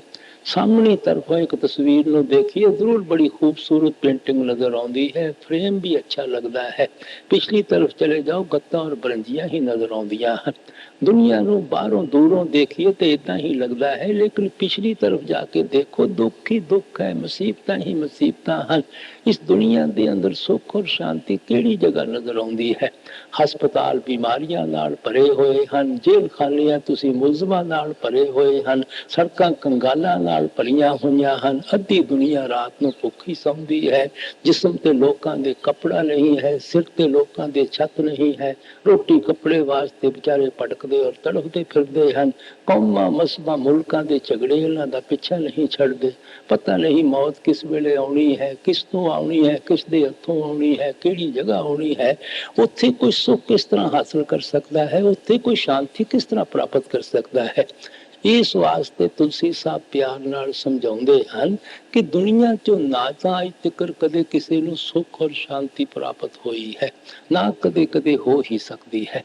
ਇਹ ਜਿਹੜੇ ਥੋੜੇ ਬਹੁਤ ਤੁਹਾਨੂੰ ਸੁੱਖ ਨਜ਼ਰ ਆਉਂਦੇ ਹਨ, ਅਰਸਾ ਪਾ ਕੇ ਆਹਿਸਤਾ ਸਭ ਦੁੱਖਾਂ ਅੰਦਰ ਤਬਦੀਲ ਹੋਣੇ ਸ਼ੁਰੂ ਹੋ ਜਾਣਗੇ। ਕਿਉਂਕਿ ਜਿਨ੍ਹਾਂ ਚੀਜ਼ਾਂ 'ਚੋਂ ਤੁਸੀਂ ਸੁੱਖ ਢੂੰਡ ਰਹੇ ਹੋ, ਜਿਹੜੇ ਸੁੱਖ ਸਮਝੀ ਬੈਠੇ ਹੋ, ਇਹਨਾਂ ਦੀ ਤਹਿ ਦੇ ਅੰਦਰ ਦੁੱਖ ਹੈ, ਇਹਨਾਂ ਦੀ ਤਹਿ ਦੇ ਅੰਦਰ ਭੈ ਹੈ, ਡਰ ਬੈਠਾ ਹੋਇਆ ਹੈ, ਕਿਹੜੇ ਵੇਲੇ ਤੁਹਾਡੇ ਹੱਥੋਂ ਇਹ ਸੁੱਖ ਨਿਕਲ ਜਾਵੇ। ਜਿਸ ਚੀਜ਼ ਦਾ 24 ਘੰਟੇ ਸਾਨੂੰ ਜਾਣ ਦਾ ਹੀ ਫਿਕਰ ਲੱਗਾ ਹੋਇਆ ਹੈ, ਉਸ ਤੋਂ ਵੱਡਾ ਹੋਰ ਸਾਨੂੰ ਦੁੱਖ ਕਿਹੜਾ ਹੋ ਸਕਦਾ ਹੈ। ਅਗਰ ਕਰੋੜਾਂ ਰੁਪਇਆ ਵੀ ਪਰਮਾਤਮਾ ਮੈਨੂੰ ਦੇ ਦੇਵੇ, 24 ਘੰਟੇ ਮੈਨੂੰ ਇਹੋ ਹੀ ਫਿਕਰ ਲੱਗਾ ਹੋਇਆ ਹੈ ਕਿਹੜੇ ਵੇਲੇ ਮੇਰੇ ਕੋਲ ਲੋਕਾਂ ਨੇ ਲੁੱਟ ਕੇ ਲੈ ਜਾਣਾ ਹੈ। ਉਹ ਰੁਪਇਆ ਮੇਰੇ ਵਾਸਤੇ ਸੁੱਖ ਦਾ ਕਾਰਨ ਬਣਿਆ ਬੈਠਾ ਹੈ ਕਿ ਦੁੱਖ ਦਾ ਕਾਰਨ ਬਣਿਆ ਬੈਠਾ ਹੈ। ਇਸ ਵਾਸਤੇ ਮਹਾਤਮਾ ਕਹਿੰਦੇ ਜਿਤਨੇ ਵੀ ਤੁਹਾਨੂੰ ਸੁੱਖ ਦੁਨੀਆ ਵਿੱਚ ਨਜ਼ਰ ਆਉਂਦੇ ਹਨ, ਹਰ ਸੁੱਖ ਦੀ ਤਹਿ ਦੇ ਅੰਦਰ ਦੁੱਖ ਬੈਠਾ ਹੋਇਆ ਹੈ। ਸ਼ਾਦੀ ਹੁੰਦੀ ਹੈ, ਕਿਤਨੀਆਂ ਖੁਸ਼ੀਆਂ ਮਨਾਉਂਦੇ ਹਾਂ, ਯਾਰ ਦੋਸਤ ਰੰਗ ਦੇ ਨੱਚਦੇ ਹਨ, ਨਾਲ ਹੀ ਮਨ ਵਿੱਚ ਪੈ ਬੈਠ ਜਾਂਦਾ ਹੈ ਸਾਥੀ ਜਵਾਰੀਆ ਨਾ ਹੋ ਜਾਵੇ, ਸ਼ਰਾਬੀ ਨਾ ਹੋ ਜਾਵੇ, ਜਾਂ ਬਦਮਾਸ਼ ਨਾ ਹੋ ਜਾਵੇ, ਛੱਡ ਕੇ ਨਾ ਚਲੇ ਜਾਵੇ, ਬਿਮਾਰ ਨਾ ਹੋ ਜਾਵੇ। ਉਹ ਆਹਿਸਤਾ ਆਹਿਸਤਾ ਘਰ ਹੀ ਦੁਖੀ ਹੋਣਾ ਸ਼ੁਰੂ ਹੋ ਜਾਂਦਾ ਹੈ। ਔਲਾਦ ਪੈਦਾ ਹੁੰਦੀ ਹੈ, ਬੜੀਆਂ ਖੁਸ਼ੀਆਂ ਮਨਾਉਂਦੇ ਹਾਂ, ਮਾਲਕ ਦਾ ਸ਼ੁਕਰ ਕਰਦੇ ਹਾਂ, ਲੇਕਿਨ ਹਰ ਇੱਕ ਦਾ ਤਜਰਬਾ ਹੈ ਕਿਤਨੀ ਬੱਚਿਆਂ ਦੀ ਪਰਵਰਿਸ਼ ਵਾਸਤੇ ਦੁੱਖ ਔਰ ਮੁਸੀਬਤਾਂ ਸਹਿਣੀਆਂ ਪੈਂਦੀਆਂ ਹਨ। ਕਈ ਕਿਸਮ ਦੇ ਤਾਨੇ ਮਿਹਣੇ ਆਂਢੀਆਂ ਗੁਆਂਢੀਆਂ ਦੇ ਸਹਿਣੇ ਪੈਂਦੇ ਹਨ। ਫਿਰ ਸਕੂਲਾਂ ਦੇ ਦਾਖਲੇ ਕਿਹੜੇ ਆਸਾਨੀ ਦੇ ਨਾਲ ਮਿਲ ਜਾਂਦੇ ਹਨ, ਉਹਨਾਂ ਦੇ ਖਰਚ ਕਿਹੜੇ ਆਸਾਨੀ ਦੇ ਨਾਲ ਕਿਸੇ ਕੋਲੋਂ ਪੂਰੇ ਹੁੰਦੇ ਹਨ। ਫਿਰ ਕੋਈ ਡਰੱਗ ਡੈਕਟ ਨਿਕਲ ਆਉਂਦਾ ਹੈ, ਕੋਈ ਚੋਰ ਬਣ ਜਾਂਦਾ ਹੈ, ਕੋਈ ਜੁਆਰੀਆ ਹੋ ਜਾਂਦਾ ਹੈ, ਕੋਈ ਸਕੂਲਾਂ ਕਾਲਜਾਂ ਚੋਂ ਡਰਦਾ ਦੌੜ ਜਾਂਦਾ ਹੈ, ਪਤਾ ਨਹੀਂ ਲੱਗਦਾ ਚਲਾ ਕਿੱਥੇ ਗਿਆ ਹੈ। ਕਿਸੇ ਦਾ ਐਕਸੀਡੈਂਟ ਹੋ ਜਾਂਦਾ ਹੈ, ਕਿਸੇ ਨੂੰ ਮਾਲਕ ਬਣਾ ਲੈਂਦਾ ਹੈ। ਉਹ ਔਲਾਦ ਹੀ ਸਾਡੇ ਵਾਸਤੇ ਅਖੀਰ ਦੁੱਖ ਦਾ ਕਾਰਨ ਬਣ ਕੇ ਬੈਠ ਜਾਂਦੀ ਹੈ। ਫਿਰ ਅਸੀਂ ਹਕੂਮਤ ਦੇ ਨਸ਼ੇ ਚੋਂ ਸੁੱਖ ਢੂੰਡਦੇ ਹਾਂ। ਜਦੋਂ ਲੋਕ ਸਾਡੇ ਜਲੂਸ ਕੱਢਦੇ ਹਨ, ਹਾਥੀਆਂ ਤੇ ਬਿਠਾਉਂਦੇ ਹਨ, ਗਲਾਂ ਫੁੱਲਾਂ ਦੇ ਗਲਾਂ ਵਿੱਚ ਹਾਰ ਪਾਉਂਦੇ ਹਨ, ਵਾਹ ਵਾਹ ਵਾਹ ਵਾਹ ਦੇ ਨਾਅਰੇ ਮਾਰਦੇ ਹਨ, ਬੜਾ ਮਨ ਫੁੱਲਿਆ ਸਮਾਉਂਦਾ ਹੈ। ਲੇਕਿਨ ਉਹਨਾਂ ਲੀਡਰਾਂ ਦੀਆਂ ਹਿਸਟਰੀਆਂ ਭਰੀਆਂ ਹੋਈਆਂ ਹਨ, ਰਾਤੋਂ ਰਾਤ ਕੂਪ ਹੋ ਜਾਂਦੇ ਹਨ, ਦੂਸਰੀ ਪਾਰਟੀ ਦਾ ਜ਼ੋਰ ਪੈ ਜਾਂਦਾ ਹੈ, ਚੁੱਕ ਕੇ ਜੇਲ੍ਹ ਖਾਨਿਆਂ ਵਿੱਚ ਪਾ ਦਿੰਦੇ ਹਨ, ਫਾਇਰਿੰਗ ਸਕੁਐਡ ਦੇ ਅੱਗੇ ਖੜੇ ਕਰ ਦਿੰਦੇ ਹਨ, ਅਖਬਾਰਾਂ ਵਿੱਚ ਉਹਨਾਂ ਦੀ ਮਿੱਟੀ ਪਲੀਤ ਕਰਨੀ ਸ਼ੁਰੂ ਕਰ ਦਿੰਦੇ ਹਨ। ਉਹ ਹੀ ਜਿਹੜੀ ਕੁਰਸੀ, ਉਹ ਹੀ ਜਿਹੜੀ ਹਕੂਮਤ ਸੁੱਖ ਦਾ ਕਾਰਨ ਬਣੀ ਬੈਠੀ ਸੀ, ਉਹ ਹੁਣ ਸਾਡੇ ਵਾਸਤੇ ਅਖੀਰ ਦੁੱਖ ਦਾ ਕਾਰਨ ਬਣ ਕੇ ਨਿਕਲੀ ਆਉਂਦੀ ਹੈ। ਫਿਰ ਅਸੀਂ ਰੁਪਏ ਪੈਸੇ ਚੋਂ ਸੁੱਖ ਢੂੰਡਦੇ ਹਾਂ। ਪਹਿਲਾਂ ਕਮਾਉਣ ਦੇ ਅੰਦਰ ਕਿਤਨੇ ਦੁੱਖ ਹਨ, ਦੇਸੋਂ ਵਿਦੇਸ਼ ਤੱਕ ਜਾਣਾ ਪੈਂਦਾ ਹੈ, ਜ਼ਿੰਦਗੀ ਤੇ ਕੀਮਤੀ ਤੋਂ ਕੀਮਤੀ ਅਸੂਲ ਨੂੰ ਕੁਰਬਾਨ ਕਰਨਾ ਪੈਂਦਾ ਹੈ, ਕਿਤਨੇ ਧੱਕੇ ਲੋਕਾਂ ਦੀਆਂ ਗਾਲਾਂ ਤੱਕ ਜਾ ਕੇ ਖਾਣਾ ਪੈਂਦੀਆਂ ਹਨ। ਜਦੋਂ ਇਕੱਠਾ ਕਰ ਲੈਂਦੇ ਹਾਂ, ਕਦੇ ਸੇਲ ਟੈਕਸ ਦਾ ਝਗੜਾ ਹੈ, ਕਦੇ ਇਨਕਮ ਟੈਕਸ ਦੇ ਰੇਟ ਦਾ ਡਰ ਲੱਗਾ ਹੋਇਆ ਹੈ, ਕਦੇ ਡਾਕਟਰ ਦੀਆਂ ਫੀਸਾਂ ਵਿੱਚੋਂ ਨਿਕਲੀ ਜਾਂਦੀ ਹੈ, ਕਦੇ ਮੁਕੱਦਮਿਆਂ ਦੀਆਂ ਫੀਸਾਂ ਵਿੱਚੋਂ ਨਿਕਲੀ ਜਾਂਦੀ ਹੈ, ਕਦੇ ਯਾਰ ਦੋਸਤ ਮੁੱਕਰੀ ਜਾਂਦੇ ਹਨ, ਕਦੇ ਸ਼ੇਅਰਾਂ ਦੀ ਕੀਮਤ ਘੱਟ ਹੋਈ ਜਾਂਦੀ ਹੈ, ਕਦੇ ਕੰਪਨੀਆਂ ਫੇਲ ਹੋਣ ਲੱਗੀਆਂ ਹੋਈਆਂ ਹਨ, ਕਦੇ ਚੋਰਾਂ ਡਾਕੂਆਂ ਦਾ ਡਰ ਲੱਗਾ ਹੋਇਆ ਹੈ। 24 ਘੰਟੇ ਜਾਨ ਦਾ ਧੜਕੂ ਲੱਗਾ ਹੋਇਆ ਹੈ। ਉਹਦੇ ਚੋਂ ਸੁੱਖ ਕਿਸ ਤਰ੍ਹਾਂ ਆਪਾਂ ਹਾਸਲ ਕਰ ਸਕਦੇ ਹਾਂ? ਜਦੋਂ ਜਾਂਦੀ ਹੈ ਅੱਛੀ ਤਰ੍ਹਾਂ ਦੁੱਖਾਂ ਔਰ ਮੁਸੀਬਤਾਂ ਵਿੱਚ ਫਸਾ ਕੇ ਜਾਂਦੀ ਹੈ।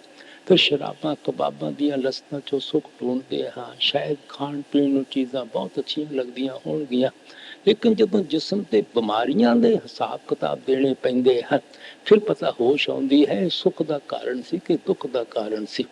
ਇਹਨਾਂ ਸ਼ਕਲਾਂ ਔਰ ਪਦਾਰਥਾਂ ਚੋਂ ਸਾਨੂੰ ਸੁੱਖ ਔਰ ਸ਼ਾਂਤੀ ਕਿਉਂ ਪ੍ਰਾਪਤ ਨਹੀਂ ਹੁੰਦੀ? ਇਸੇ ਵਾਸਤੇ ਸਵਾਮੀ ਜੀ ਕਹਿੰਦੇ ਤਜੋ ਮਨ ਜੇ ਦੁੱਖ ਸੁੱਖ ਕਾ ਤਾਂ। ਇਹ ਮਾਲਿਕ ਨੇ ਦੁਨੀਆ ਹੀ ਦੁੱਖਾਂ ਔਰ ਸੁੱਖਾਂ ਦੀ ਬਣਾਈ ਹੋਈ ਹੈ, ਤੂੰ ਹਮੇਸ਼ਾ ਵਾਸਤੇ ਸੁੱਖ ਢੂੰਡ ਕਿਸ ਤਰ੍ਹਾਂ ਸਕਦਾ ਹੈ? ਇਹੋ ਗੁਰੂ ਨਾਨਕ ਸਾਹਿਬ ਨੇ ਕਿਹਾ ਸੀ, ਹਰਕ ਸੋਗ ਨਗਰ ਹੀ ਕੀਆ।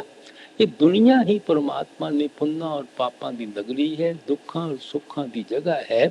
ਪੁੰਨਾਂ ਦਾ ਵੀ ਤੈਨੂੰ ਹਿਸਾਬ ਦੇਣ ਵਾਸਤੇ ਆਉਣਾ ਪੈਂਦਾ ਹੈ, ਪਾਪਾਂ ਦਾ ਵੀ ਹਿਸਾਬ ਦੇਣ ਵਾਸਤੇ ਆਉਣਾ ਪੈਂਦਾ ਹੈ।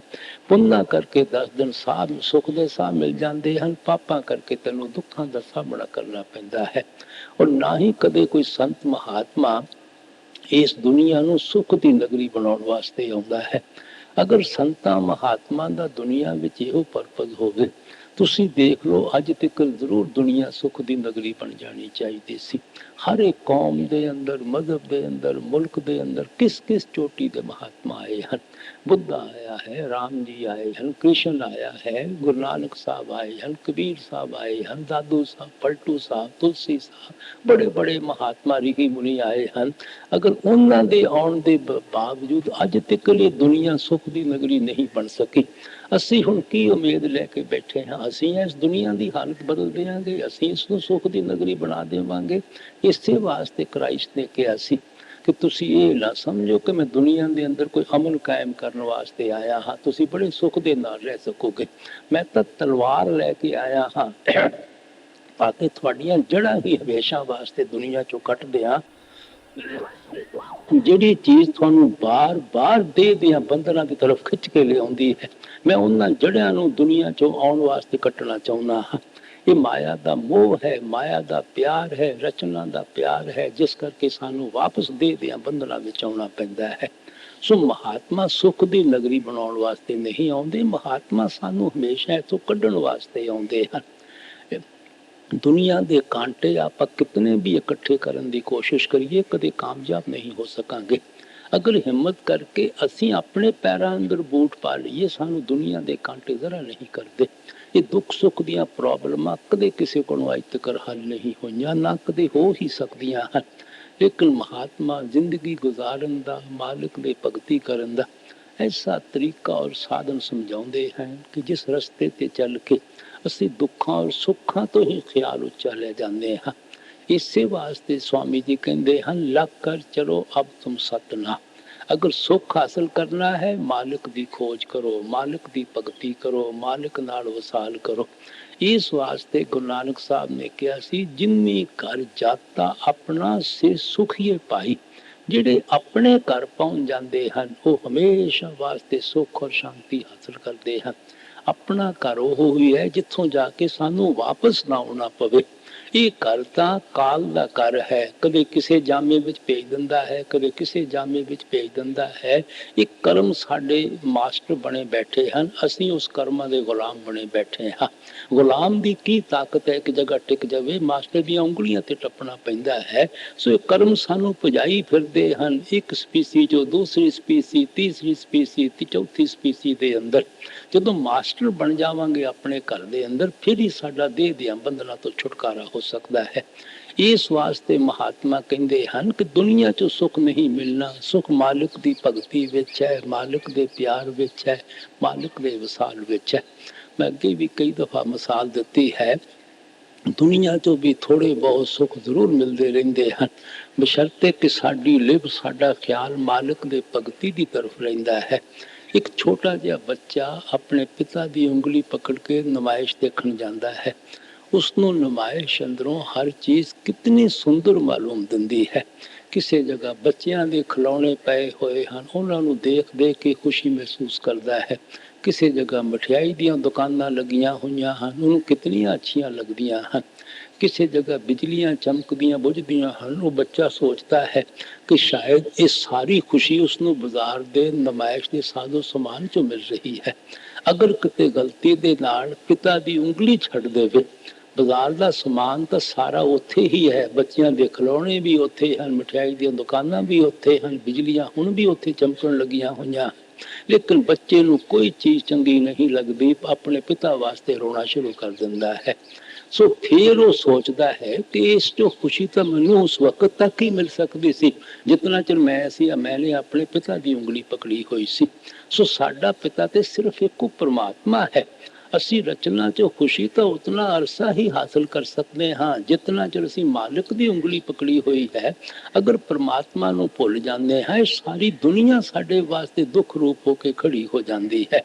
ਜਿਨ੍ਹਾਂ ਨੂੰ ਸਭ ਕੁਝ ਦੁਨੀਆ ਨੇ ਪਰਮਾਤਮਾ ਨੇ ਬਖਸ਼ਿਆ ਹੋਇਆ ਹੈ, ਜ਼ਿੰਦਗੀ ਦਾ ਸਾਥੀ ਵੀ ਅੱਛਾ ਦਿੱਤਾ ਹੈ, ਸਿਹਤ ਵੀ ਦਿੱਤੀ ਹੈ, ਧਨ ਦੌਲਤ ਵੀ ਦਿੱਤੀ ਹੈ, ਦੁਨੀਆ ਦੀ ਮਾਨ ਵਡਿਆਈ ਵੀ ਦਿੱਤੀ ਹੈ, ਉਹਨਾਂ ਨੂੰ ਪੁੱਛ ਕੇ ਦੇਖੋ ਕਿਆ ਉਹਨਾਂ ਦੇ ਮਨ ਵਿੱਚ ਖੁਸ਼ੀ ਹੈ? ਦੁਨੀਆ ਦੀ ਤਰਫ ਦੇਖਦੇ ਹਨ, ਕੋਈ ਕਮੀ ਨਹੀਂ ਹੈ, ਲੇਕਿਨ ਫਿਰ ਵੀ ਸਭ ਕੁਝ ਹੋਣ ਦੇ ਬਾਵਜੂਦ ਮਨ ਚੋਂ ਲੋਨਲੀਨੈਸ ਦੀ ਫੀਲਿੰਗ ਨਹੀਂ ਜਾਂਦੀ, ਇਕੱਲੇ ਪੁਣੇ ਦੀ ਫੀਲਿੰਗ ਨਹੀਂ ਜਾਂਦੀ। ਇਹ ਆਤਮਾ ਦੀ ਕਸ਼ਿਸ਼ ਹੈ ਆਪਣੇ ਅਸਲ ਦੀ ਤਰਫ। ਜਿਤਨਾ ਚਿਰ ਇਸ ਨੂੰ ਅਸੀਂ ਆਪਣੇ ਅਸਲ ਦੀ ਤਰਫ ਨਹੀਂ ਜਾਣ ਦਿਆਂਗੇ, ਇਹਦੇ ਅੰਦਰ ਕਦੇ ਸੁੱਖ ਨਹੀਂ ਆ ਸਕਦਾ, ਇਹਦੇ ਅੰਦਰ ਕਦੇ ਸ਼ਾਂਤੀ ਨਹੀਂ ਆ ਸਕਦੀ। ਇਸੇ ਵਾਸਤੇ ਗੁਰੂ ਨਾਨਕ ਸਾਹਿਬ ਨੇ ਕਿਹਾ ਸੀ, ਨਾਨਕ ਦੁਖੀਆ ਸਭ ਸੰਸਾਰ ਸੋ ਸੁਖੀਆ ਜੋ ਨਾਮ ਅਦਾ। ਸਭ ਦੁਨੀਆ ਦੇ ਜੀਵ ਆਪੋ ਆਪਣੀ ਜਗ੍ਹਾ ਦੁੱਖਾਂ ਔਰ ਮੁਸੀਬਤਾਂ ਦੇ ਭਰੇ ਪੀਤੇ ਬੈਠੇ ਹਨ। ਅਸਲੀ ਸੁੱਖ ਔਰ ਸ਼ਾਂਤੀ ਉਹਨਾਂ ਗੁਰਮੁਖਾਂ ਨੂੰ ਹੈ ਜਿਨ੍ਹਾਂ ਨੇ ਇੱਕ ਮਾਲਕ ਦੇ ਭਗਤੀ ਦਾ ਆਸਰਾ ਲਿਆ ਹੋਇਆ ਹੈ, ਮਾਲਕ ਦੇ ਪਿਆਰ ਦਾ ਆਸਰਾ ਲਿਆ ਹੋਇਆ ਹੈ। ਬਾਬਾ ਫਰੀਦ ਕਹਿੰਦੇ, ਮੈਂ ਜਾਣਾ ਦੁੱਖ ਮੁਝ ਕੋ ਦੁੱਖ ਸੁਆਇਆ ਜਗ, ਉੱਪਰ ਚੜ ਕੇ ਦੇਖਿਆ ਕਰ ਕਰ ਇਹੋ ਹੱਕ। ਬਾਬਾ ਫਰੀਦ ਕਹਿੰਦੇ, ਮੈਂ ਤਾਂ ਸਮਝਿਆ ਮੈਂ ਹੀ ਦੁਖੀ ਹਾਂ। ਜਦੋਂ ਮੈਂ ਉੱਪਰ ਜਾ ਕੇ ਦੇਖਿਆ, ਦੁਨੀਆ ਤੇ ਸਾਰੀ ਖਾਸ਼ਾਂ ਤ੍ਰਿਸ਼ਨਾ ਦੀ ਅੱਗ ਵਿੱਚ ਸੜਨ ਲੱਗੀ ਹੋਈ ਹੈ। ਇਸੇ ਵਾਸਤੇ ਸਹਿਜੋ ਬਾਈ ਕਹਿੰਦੇ ਤਨ ਮਨ ਤੇ ਦੁਖੀਏ ਸਭੀ ਨਿਰਦਨ ਦੁੱਖ ਕਾ ਰੂਪ। ਜਿਨ੍ਹਾਂ ਕੋਲ ਬਹੁਤ ਜ਼ਿਆਦਾ ਧਨ ਦੌਲਤ ਆ ਉਹ ਤਾਂ ਸਾਰੇ ਹੀ ਦੁਖੀ ਹਨ। ਉਹ ਤਾਂ ਵਿਚਾਰੇ ਭਾਗਾਂ ਨਾਲ ਹੀ ਕਿਤੇ ਰਾਤ ਨੂੰ ਸੌਂਦੇ ਹੋਣਗੇ, ਆਪਣੀ ਨੀਂਦ ਨਹੀਂ ਤਾਂ ਟੀਕਿਆਂ ਗੋਲੀਆਂ ਦੇ ਆਧਾਰ ਤੇ ਹੀ ਸੌਂਦੇ ਹਨ। ਜਿਨ੍ਹਾਂ ਕੋਲ ਖਾਣ ਪੀਣ ਨੂੰ ਹੀ ਕੁਛ ਨਹੀਂ, ਪਹਿਨਣ ਨੂੰ ਹੀ ਕੁਛ ਨਹੀਂ, ਉਹਨਾਂ ਨੇ ਤਾਂ ਦੁਖੀ ਹੋਣਾ ਹੀ ਹੈ। ਇਸੇ ਵਾਸਤੇ ਗੁਰੂ ਸਾਹਿਬ ਕਹਿੰਦੇ ਬੜੇ ਬੜੇ ਜੋ ਦੀਖੇ ਲੋਕ ਤਿੰਨ ਕੋ ਵਿਆਪੇ ਚਿੰਤਾ ਰੋਗ। ਜਿਨ੍ਹਾਂ ਨੂੰ ਬਹੁਤ ਜ਼ਿਆਦਾ ਅਸੀਂ ਸੇਠ ਸ਼ਾਹੂਕਾਰ ਰਾਜੇ ਮਹਾਰਾਜੇ ਸਮਝਦੇ ਹਾਂ, ਗੁਰੂ ਨਾਨਕ ਸਾਹਿਬ ਕਹਿੰਦੇ ਸਭ ਨੂੰ ਚਿੰਤਾ ਲੱਗੀ ਹੋਈ ਹੈ, ਫਿਕਰ ਲੱਗਾ ਹੋਇਆ ਹੈ, ਰਾਤ ਨੂੰ ਨੀਂਦਾਂ ਤੱਕ ਨਹੀਂ ਆਉਂਦੀਆਂ। ਸੋ ਉਹ ਤਾਂ ਸਾਰੇ ਹੀ ਵਿਚਾਰੇ ਦੁਖੀ ਹਨ। ਸੋ ਦੁਨੀਆ 'ਚ ਕੋਈ ਸੁੱਖ ਨਹੀਂ ਹਾਸਲ ਕਰ ਸਕਦਾ ਜਿਤਨਾ ਚਿਰ ਉਹ ਮਾਲਕ ਦੇ ਭਗਤੀ ਵਿੱਚ ਪਿਆਰ ਨਹੀਂ ਲਗਾਉਂਦਾ, ਮਾਲਕ ਦੇ ਨਾਲ ਲਿਵ ਨਹੀਂ ਲਗਾਉਂਦਾ। ਇਸ ਵਾਸਤੇ ਤੇ ਤੁਲਸੀ ਸਾਹਿਬ ਸਮਝਾਉਂਦੇ ਹਨ, ਐਵੇਂ ਦੁਨੀਆ ਦੇ ਸੈਰ ਰੰਗ ਤਮਾਸ਼ੇ ਦੇਖ ਕੇ ਨਾ ਕਿਤੇ ਭੁੱਲ ਜਾਣਾ, ਬਹੁਤ ਸੁੱਖ ਦੀ ਨਗਰੀ ਹੈ, ਮਾਲਕ ਨੇ ਐਸ਼ੋ ਇਸ਼ਰਤ ਕਰਨ ਵਾਸਤੇ ਭੇਜਿਆ ਹੈ। ਇੱਥੇ ਕਦੇ ਕਿਸੇ ਨੂੰ ਸੁੱਖ ਨਹੀਂ ਮਿਲਿਆ। ਅਗਰ ਸੁੱਖ ਹੈ ਤੇ ਮਾਲਕ ਦੇ ਭਗਤੀ ਵਿੱਚ ਹੈ, ਮਾਲਕ ਦੇ ਪਿਆਰ ਵਿੱਚ ਹੈ। चश्मा दिल से देख यहाँ जो जो तमाशे हो रहे, दिल सता क्या क्या है तेरे दिल सताने के लिए। एक दिल लाखों तमन्ना उस पर और ज्यादा बस, फिर ठिकाना है कहाँ उसके ठिकाने के लिए। बड़ा सुंदर उपदेश करते हैं। एक साडा मन है, हजारां किस्म दियां दिन रात ख्वाहिशां तृष्णा करन लगे हुए हैं। वो ख्वाहिशां तृष्णा साडियां पूरियां नहीं हुंदियां, मन होर 25-30 पैदा कर दिंदा है। ਜਦੋਂ ਮਨ ਦੀ ਇਹ ਹਾਲਤ ਹੈ, ਦਿਨ ਰਾਤ ख्वाहिशां ਤ੍ਰਿਸ਼ਨਾ ਵਿੱਚ ਹੀ ਫਸਿਆ ਰਹਿੰਦਾ ਹੈ, ਤਾਂ ਮਾਲਕ ਦੀ ਭਗਤੀ ਕਿਹਨੇ ਕਰਨੀ ਹੈ, ਮਾਲਕ ਦੀ ਖੋਜ ਕਿਹਨੇ ਕਰਨੀ ਹੈ, ਮਾਲਕ ਨਾਲ ਪਿਆਰ ਕਿਹਨੇ ਕਰਨਾ ਹੈ। ਕਿਉਂਕਿ ਜਿਹੜੀ ਵੀ ख्वाहिश ਤ੍ਰਿਸ਼ਨਾ ਸਾਡੀ ਮਨ ਦੀ ਮਰਜ਼ੀ ਦੇ ਮੁਤਾਬਕ ਪੂਰੀ ਨਹੀਂ ਹੋਵੇਗੀ, ਉਹ ਸਾਡੇ ਵਾਸਤੇ ਦੁੱਖ ਦਾ ਕਾਰਨ ਬਣ ਕੇ ਖੜੀ ਹੋ ਜਾਂਦੀ ਹੈ। ख्वाहिशां ਤ੍ਰਿਸ਼ਨਾ ਨਾ ਅਜ ਤੀਕਰ ਕਦੇ ਕਿਸੇ ਦੀਆਂ ਪੂਰੀਆਂ ਹੋਈਆਂ ਹਨ, ਨਾ ਕਦੇ ਕਿਸੇ ਦੀਆਂ ਹੋ ਹੀ ਸਕਦੀਆਂ ਹਨ। ਇੱਕ ਮਹਾਤਮਾ ਕਹਿੰਦਾ, ਆਸਾਂ ਪਰਬਤ ਜਿੰਨੀਆਂ ਮੌਤ ਤਣਾਵਾਂ ਹੇਠ। ਸਾਡੀਆਂ ख्वाहिशां ਤ੍ਰਿਸ਼ਨਾ ਹਿਮਾਲਿਆ ਦੇ ਪਹਾੜ ਨਾਲੋਂ ਜ਼ਿਆਦਾ ਹਨ।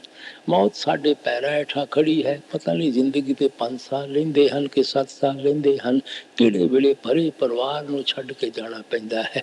ਜੇ ਕਿਤੇ ख्वाहिशां ਪੂਰੀਆਂ ਕਰਨੀਆਂ ਹੁੰਦੀਆਂ, ਕਿਤਨੀ ਕੁ ਲੰਬੀ ਉਮਰ ਹੋਣੀ ਚਾਹੀਦੀ ਸੀ।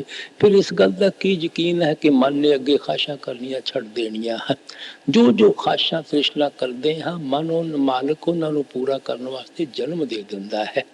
ਇਸੇ ਵਾਸਤੇ ਗੁਰੂ ਸਾਹਿਬ ਨੇ ਕਿਹਾ ਸੀ, ਦਿੰਦਾ ਦੇ ਲੈਂਦੇ ਥੱਕ ਪਾਏ, ਜੁਗਾ ਜੁਗੰਤਰ ਖਾਏ ਖਾਏ। ਜੁਗਾ ਜੁਗਾ ਤੋਂ ਜਦੋਂ ਦੀ ਦੁਨੀਆ ਮਾਲਕ ਨੇ ਰਚਨਾ ਪੈਦਾ ਕੀਤੀ ਹੈ, ਅਸੀਂ ਲੰਮੀਆਂ ਲੰਮੀਆਂ ਅਰਦਾਸਾਂ ਕਰ ਕਰਕੇ ਮਾਲਕ ਕੋਲੋਂ ख्वाहिशां ਤ੍ਰਿਸ਼ਨਾ ਪੇਸ਼ ਕਰਦੇ ਆ ਰਹੇ ਹਾਂ। ਉਹ ਸਾਡੀਆਂ ख्वाहिशां ਤ੍ਰਿਸ਼ਨਾ ਪੂਰੀਆਂ ਕਰਦਾ ਚਲਿਆ ਆ ਰਿਹਾ ਹੈ, ਜਿਸ ਦਾ ਕੀ ਨਤੀਜਾ ਹੈ, ਹਾਲੇ ਤਾਂ ਆਪਾਂ ਸਾਰੇ 84 ਦੇ ਜੇਲ੍ਹ ਖਾਨੇ ਵਿੱਚ ਫਸੇ ਹੋਏ ਹਾਂ। ਜਿਤਨਾ ਚਿਰ ਅਸੀਂ ਮਾਲਕ ਦੇ ਕੋਲੋਂ ਮਾਲਕ ਨੂੰ ਨਹੀਂ ਮੰਗਾਂਗੇ, ਉਹ ਕਿਸ ਤਰ੍ਹਾਂ ਸਾਡੇ ਤੇ ਦਇਆ ਮਿਹਰ ਕਰਕੇ ਸਾਨੂੰ ਨਾਲ ਮਿਲਾਵੇਗਾ। ਸੋ ਗੁਰੂ ਸਾਹਿਬ ਇਸ ਵਾਸਤੇ ਤੁਲਸੀ ਸਾਹਿਬ ਸਾਨੂੰ ਖਬਰਦਾਰ ਕਰਦੇ ਹਨ ਕਿ ਅਗਰ ਤੁਸੀਂ ਮਾਲਕ ਦੀ ਭਗਤੀ ਕਰਨਾ ਚਾਹੁੰਦੇ ਹੋ ਤਾਂ ਮਾਲਕ ਦੇ ਭਾਣੇ ਵਿੱਚ ਰਹਿ ਕੇ ਕਰੋ, ਮਾਲਕ ਦੇ ਹੁਕਮ ਵਿੱਚ ਰਹਿ ਕੇ ਕਰੋ, ਮਾਲਕ ਦੀ ਰਜ਼ਾ ਵਿੱਚ ਰਹਿ ਕੇ ਕਰੋ। ਮਾਲਕ ਦੇ ਗਾਹਕ ਬਣ ਕੇ ਮਾਲਕ ਦੀ ਭਗਤੀ ਕਰੋ, ਰਚਨਾ ਦੇ ਗਾਹਕ ਬਣ ਕੇ ਮਾਲਕ ਦੀ ਨਾ ਭਗਤੀ ਕਰੋ। ਅਗਰ ਰਚਨਾ ਦੇ ਗਾਹਕ ਬਣ ਕੇ ਭਗਤੀ ਕਰੋਗੇ, ਵਾਪਸ ਰਚਨਾ ਵਿੱਚ ਆਉਣਾ ਪਵੇਗਾ। ਅਗਰ ਮਾਲਕ ਦੇ ਗਾਹਕ ਬਣ ਕੇ ਭਗਤੀ ਕਰੋਗੇ, ਤਾਂ ਜਾ ਕੇ ਦਇਆ ਮਿਹਰ ਕਰਕੇ ਮਾਲਕ ਤੁਹਾਨੂੰ ਆਪਣੇ ਨਾਲ ਮਿਲਾਵੇਗਾ। ਦੇਖੋ, ਅਸੀਂ ਛੋਟੇ ਜਿਹੇ ਬੱਚੇ ਨੂੰ ਆਇਆ ਦੇ ਨਾਲ ਬਾਹਰ ਖੇਡਣ ਵਾਸਤੇ ਭੇਜ ਦਿੰਦੇ ਹਾਂ। ਅਗਰ ਬੱਚਾ ਰੋਂਦਾ ਹੈ, ਅਸੀਂ ਹਰ ਕਿਸਮ ਦਾ ਉਸਦਾ ਦਿਲ ਲਗਾਉਣ ਦੀ ਕੋਸ਼ਿਸ਼ ਕਰਦੇ ਹਾਂ। ਉਹਨੂੰ ਮਠਿਆਈਆਂ ਵੀ ਦਿੰਦੇ ਹਾਂ, ਉਹਨੂੰ ਖਿਡੌਣਿਆਂ ਨਾਲ ਵੀ ਖਿਲਾਉਂਦੇ ਹਾਂ, ਤੋਤਲੀਆਂ ਕਹਾਣੀਆਂ ਵੀ ਆਇਆ ਸੁਣਾਉਂਦੀ ਹੈ। ਅਗਰ ਬੱਚੇ ਦਾ ਦਿਲ ਲੱਗਾ ਹੋਇਆ ਹੈ, ਮਾਤਾ ਪਿਤਾ ਫਿਕਰ ਘਰ ਵਿੱਚ ਬੈਠੇ ਹੋਏ ਹਨ। ਅਗਰ ਬੱਚਾ ਕਿਸੇ ਚੀਜ਼ ਤੋਂ ਨਹੀਂ ਬਹਿਲਦਾ, ਮਾਤਾ ਪਿਤਾ ਵਾਸਤੇ ਹੀ ਰੋਂਦਾ ਹੈ, ਕਿਸੇ ਮਾਤਾ ਪਿਤਾ ਕੋਲੋਂ ਬਰਦਾਸ਼ਤ ਨਹੀਂ ਹੁੰਦਾ, ਭੱਜ ਕੇ ਚੁੱਕ ਕੇ ਆਪਾਂ ਛਾਤੀ ਨਾਲ ਲਗਾ ਲੈਂਦੇ ਹਾਂ। ਇਸੇ ਤਰ੍ਹਾਂ ਜਿਤਨਾ ਚਿਰ ਅਸੀਂ ਇਸ ਰਚਨਾ ਰਚਨਾ ਦੀਆਂ ਖਿਡੌਣਿਆਂ ਨਾਲ ਖੇਲਣ ਲੱਗੇ ਹੋਏ ਹਾਂ। ਮਾਲਕ ਵੀ ਸਾਨੂੰ ਕਹਿ ਲੋ ਭੁੱਲਿਆ ਬੈਠਾ ਹੈ।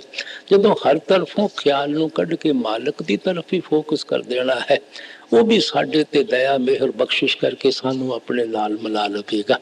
ਇਸ ਵਾਸਤੇ ਤੁਲਸੀ ਸਾਹਿਬ ਸਾਨੂੰ ਖਬਰਦਾਰ ਕਰਦੇ ਹਨ ਕਿ ਤੁਸੀਂ ਮਾਲਕ ਦੇ ਗਾਹਕ ਬਣ ਕੇ ਮਾਲਕ ਦੀ ਭਗਤੀ ਕਰਨਾ, ਰਚਨਾ ਦੇ ਗਾਹਕ ਬਣ ਕੇ ਮਾਲਕ ਦੀ ਭਗਤੀ ਨਾ ਕਰਨੀ। ਬਾਣੀ ਦਾ ਮਤਲਬ ਆਪਣੇ ਪ੍ਰਾਰਬਧ ਕਰਮਾਂ ਦਾ ਖੁਸ਼ੀ ਖੁਸ਼ੀ ਦੇ ਨਾਲ ਹਿਸਾਬ ਦੇਣਾ ਹੈ।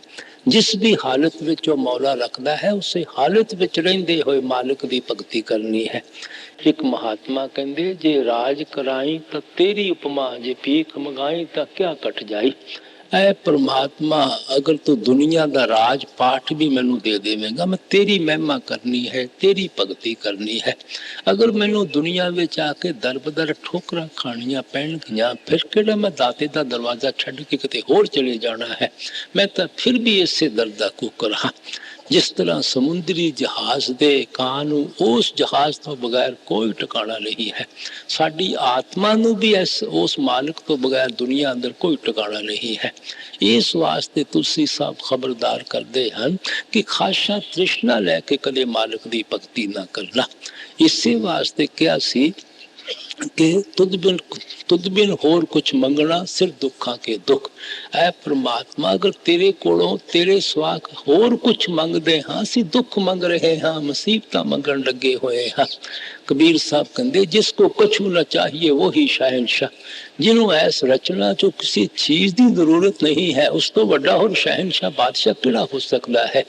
ਇਸ ਵਾਸਤੇ ਤੁਲਸੀ ਸਾਹਿਬ ਪਿਆਰ ਨਾਲ ਕਹਿੰਦੇ ਹਨ ਕਿ ਮਾਲਕ ਦੇ ਭਾਣੇ ਵਿੱਚ ਰਹਿ ਕੇ ਨਾਮ ਦੀ ਕਮਾਈ ਕਰੋ, ਮਾਲਕ ਦੇ ਹੁਕਮ ਵਿੱਚ ਰਹਿ ਕੇ ਮਾਲਕ ਦੀ ਭਗਤੀ ਕਰੋ। एक दिल लाखों तमन्ना, उस पर ज्यादा हवस, फिर ठिकाना है कहाँ उसके ठिकाने के लिए। नकली मंदिर मस्जिदों में जाए सादे अफसोस है, कुदरती मस्जिद का साकिन दुख उठाने के लिए। महात्मा समझाउण लगे कदे किसी का लिहाज नहीं करते। कहते अगर साडे मन विच कदे मालिक दे मिलन दा शौक भी पैदा हुंदा है, प्यार भी पैदा हुंदा है, असी की करते हाँ, नकली मंदिर मस्जिद गुरुद्वारियां दी तरफ दौड़ जाते हाँ, इट्टा पत्थरां चों जाके मालिक नूं ढूंढना शुरू कर दिंदे हाँ, बनिस्बत उस जगह दे जिहड़ी कि परमात्मा ने खुद अपने रहन वास्ते बनाई हुई है, जिसते अंदर वो परमात्मा खुद बैठा होया है। क्या असी शरीर दे अंदर वड़ के कदे परमात्मा की खोज नहीं करते, देह दे अंदर वड़ के कदे परमात्मा की खोज नहीं करते। तुलसी साहब के कहने का मतलब कि जिस परमात्मा की सानू खोज है, जिस परमात्मा नूं असीं मिलना चाहुंदे हां, वो परमात्मा किते बाहर नहीं है, वो साडे शरीर दे अंदर है, साडी देह और वजूद दे अंदर है। जिसनूं मिलिया अपने अंदरों मिलिया है, और जिसनूं भी कदे मिलेगा अपने अंदरों मिलेगा। इसे वास्ते गुरु साहब ने कहा सी, गुरमुख होए सो काया खोजे होर सब परम पलाई। जेडे मालिक दे आशिक हन, भगत हन, प्यारे हन, वो हमेशा देह और शरीर दे अंदर वड़ के मालिक दी खोज करते हैं। बाकी सब दुनिया दे जी वहमा भरमा विच फस के बाहर दौड़े फिरदे हैं। गुरु साहब कहते, काया अंदर जग जीवन दाता वसे, सबना करे प्रतिपाला।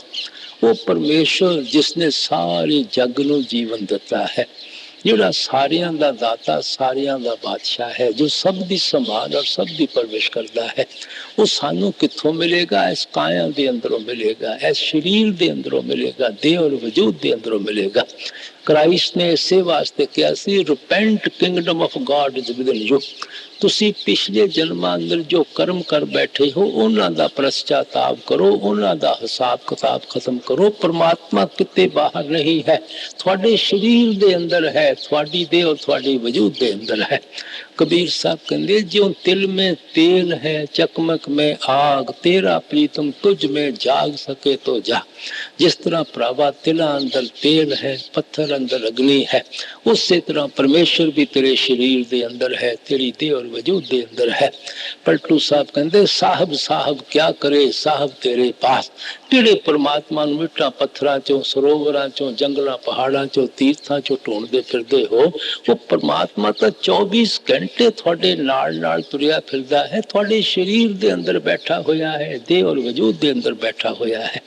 ਇਹੋ गुरु साहब ने कहा सी सदा हजूर दूर न जानो, गुर शब्दी हर अंतर पछानो। परमात्मा 24 घंटे थोड़े नाल है। गुरमुखां कोल जाके शब्द की कमाई करके उस मालिक नूं अपने अंदरों पहचानण की कोशिश करो। इस वास्ते तुलसी साहब इत्थे प्यार नाल समझाउंदे हन, बाहरों परमात्मा नहीं मिलना, शरीर अंदरों मिलना है, देह अंदरों मिलना है। इसी वास्ते ऋषियां मुनियां ने साडे शरीर नूं नर नरैणी देह कह के समझाया है। ये वो देह है जिहड़ी नारायण ने खुद पैदा की है, जिस दे अंदर नारायण खुद बैठा होया है, जिस दे अंदरों ही आत्मा नूं नारायण होने का फकर हासिल हो सकता है। वो केड़ी जगह है? वो साडा शरीर है। क्राइस्ट ने इसे कारण इसनूं टैंपल ऑफ लिविंग गॉड कह के बयान किया है। ये वो मंदिर है जिस दे अंदर जिंदा परमात्मा रहिंदा है। और गुरु नानक साहब ने तो कोई ओला ही नहीं रखिया, कहंदे हरमंदिर ये शरीर है, ज्ञान रतन प्रगट होए। असी हरमंदिर किसनों कहने हाँ? जिथे हरि वसदा है, परमात्मा वसदा है।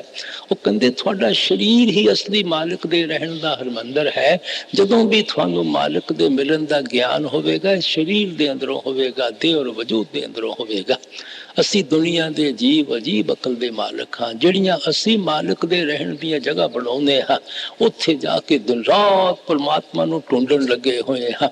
बनिस्बत उन्हां जगह ते, उस जगह ते जिहड़ी कि खुद परमात्मा ने अपने रहन वास्ते बनाई है, जिस दे अंदर परमात्मा खुद बैठा होया है। शरीर दे अंदर वड़ के कदे परमात्मा नूं ढूंढण दी कोशिश नहीं करते। देखो अपने मंदिरां मस्जिदां गुरुद्वारियां गिरजियां नूं कितना साफ रखते हाँ, सुथरा रखते हाँ, कितनी सफाई रखते हाँ, क्योंकि असी खुद बनाए हुए हैं, साडा रुपया पैसा लगा होया है। लेकिन जिहड़ी मालिक ने अपने रहन वास्ते जगह बनाई है, जिथे वो परमेश्वर बैठा है, जिथों सानू मिलना है, और अंदर कदे मांस पा देंदे हाँ, कदे शराब पा देंदे हाँ, कदे भैड़े खोटे बैठ के पाप और कर्म करने शुरू कर देंदे हाँ।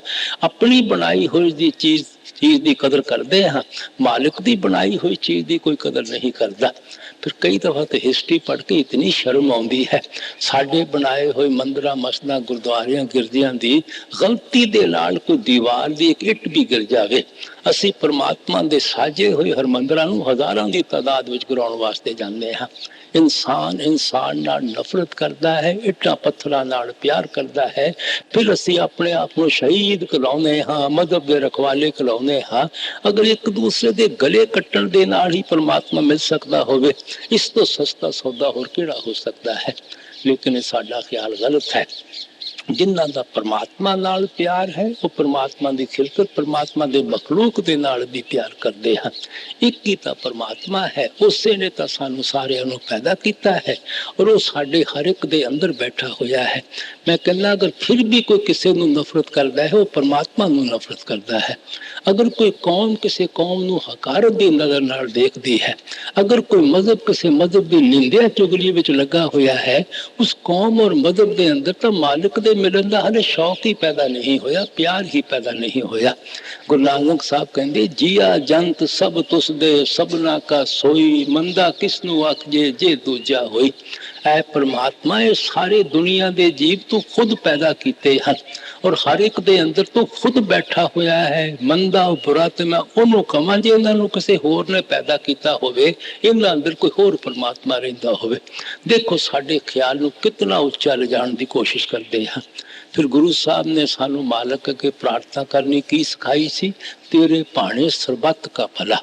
ਜਿਹੜਾ ਮਾਲਿਕ ਦੇ ਕੋਲੋਂ ਸੱਚੇ ਦਿਲੋਂ ਸਾਰੀ ਦੁਨੀਆ ਦਾ ਭਲਾ ਮੰਗੇਗਾ, ਕਿਸੇ ਨੂੰ ਹਕਾਰਤ ਦੀ ਨਜ਼ਰ ਨਾਲ ਕਿਸ ਤਰ੍ਹਾਂ ਦੇਖ ਸਕਦਾ ਹੈ, ਕਿਸੇ ਨੂੰ ਗਾਲੀ ਗਲੋਚ ਕਿਸ ਤਰ੍ਹਾਂ ਦੇ ਸਕਦਾ ਹੈ, ਕਿਸੇ ਨੂੰ ਬੁਰਾ ਭਲਾ ਕਿਸ ਤਰ੍ਹਾਂ ਕਹਿ ਸਕਦਾ ਹੈ। कबीर साहब ने क्या सी, अव्वल अल्लाह नूर पाया सब कुदरत के बंदे, एक नूर से सब जग उपजिया कौन भले कौन मंदे। उस मालिक दा नूर और प्रकाश दा हर एक दे अंदर है, ना कोई चंगा है ना कोई बुरा है, सब आपो अपने कर्मां दा हिसाब देन लगे हुए हैं। इस वास्ते थे तुलसी साहब कहंदे परमात्मा किते नहीं है, वो साडे शरीर अंदर बैठा होया है, वो साडी देह और वजूद अंदर बैठा होया है। जिसनों मिलिया अपने अंदरों मिलिया है, और जिसनों भी कदे मिलेगा अपने अंदरों मिलेगा। नकली मंजर मस्जिदों में जैसा देख अफसोस है, कुदरती मस्जिद का साकिल दुख उठाने के लिए, कुदरती काबे की तू महराब में सुन गौर से, आ रही तुर से सदा तेरे बुलाने के लिए। क्योंकि शेख तकी काबे दा हज करके वापस आ रहा सी, इस वास्ते उसनू खास कर एड्रेस करके समझाउंदे हन कि जिस काबे दे हज कीते तो मुक्ति हासिल कर सकता है, निजात हासिल कर सकता है, मरण जमण दे दुखां तो बच सकता है। वो काबा तैनू बाहरों नहीं मिलना, वो काबा परमात्मा ने सानू हर एक नू बख्शिया होया है। वो चोरां नू भी बख्शिया है, ठग्गां नू भी बख्शिया है, साधु संतां महात्मा नू भी बख्शिया है। वो केड़ा काबा है, वो साडा शरीर है, साडी देह और साडा वजूद है। साडा हज पैरां दे तलियां तो शुरू होना है, सिर दी चोटी ते आके खत्म हो जाना है। इस हज दियां दो मंजिलां हन, एक अखां तिकर है, एक अखां तो ऊपर है। काबे दे अंदर एक मस्जिद है, उस मस्जिद दे अंदर एक प्लेटफार्म है, उस जगह खड़े होके मौलवी बांग दिंदा है, जिस दी आर्च इस रोक है, उत्थे बांग दिंदा है। लोकां दा ख्याल है जिहड़े उस बांग नूं सुनदे हन, उस कलमे नूं सुनदे हन, वो मुक्ति हासिल कर लेंदे हन, उन्हां दा मरण जमण दे दुखां तो छुटकारा हो जांदा है। सो तुलसी साहब कहंदे ये साडा शरीर असली काबा है, साडा पैरां दे तलियां तो हज शुरू होना है। क्या असी अपने ख्याल नूं नवां दुआरियां चों समेट के अखां पिछे लिया के इकट्ठा करना है। जिस वक्त असी ख्याल नूं अखां पिछे इकट्ठा करते हाँ, इत्थे आप फरमाउंदे हन कुदरती तौर ते मालिक दी दरगाह तो इत्थे बांग आ रही है। क्या मिठी तो मिठी, सुरीली तो सुरीली आवाज जिहड़ी कि मालिक दी दरगाह तो उठती है, वो चोरा अंदर भी है, ठग्गा अंदर भी है, साधु संता महात्मा अंदर भी है। उत्थे किसी कौम दा, मजहब दा, मुल्क दा सवाल पैदा नहीं हुंदा। वो जिहड़ी आवाज है वो अपनी तरफ खिंच रही है, वो मालिक दी दरगाह तो उठती है, हर एक दे अखां पिछे तुनकारां दे रही है। जितना चਿਰ ਇੱਥੇ आ के तुसी उस आवाज को नहीं पकड़ोगे, उस धुनी नूं नहीं पकड़ोगे, निर्मल नाद नूं नहीं पकड़ोगे, कलामे इलाही नूं नहीं सुनोगे, तुहाडा काबे दा हज कदे पूरा नहीं हो सकदा। सो असी जिस्म दे अंदरों नौवां दवारियां चों ख्याल कढ के अखां पिछे लिया के उस शब्द दी आवाज नूं अपने अंदरों सुनना है। ਇਹੋ ਗੁਰੂ ਨਾਨਕ ਸਾਹਿਬ ਨੇ ਕਿਹਾ ਸੀ, 9 ਦਰਵਾजे 10ਵੇਂ ਮੁਕਤਾ ਅਨਹਦ ਸ਼ਬਦ ਵਜਾਵੜਿਆ। ਭਰਾਵਾ ਅੱਖਾਂ ਤੋਂ ਨੀਚੇ ਨੀਚੇ ਮੁਕਤੀ ਨਹੀਂ ਹੈ, ਇੰਦਰੀਆਂ ਦੇ ਭੋਗ ਹਨ, ਵਿਸ਼ਿਆਂ ਵਕਾਰਾਂ ਸ਼ਰਾਬਾਂ ਕਬਾਬਾਂ ਦੀਆਂ ਲਸਤਾਂ ਹਨ।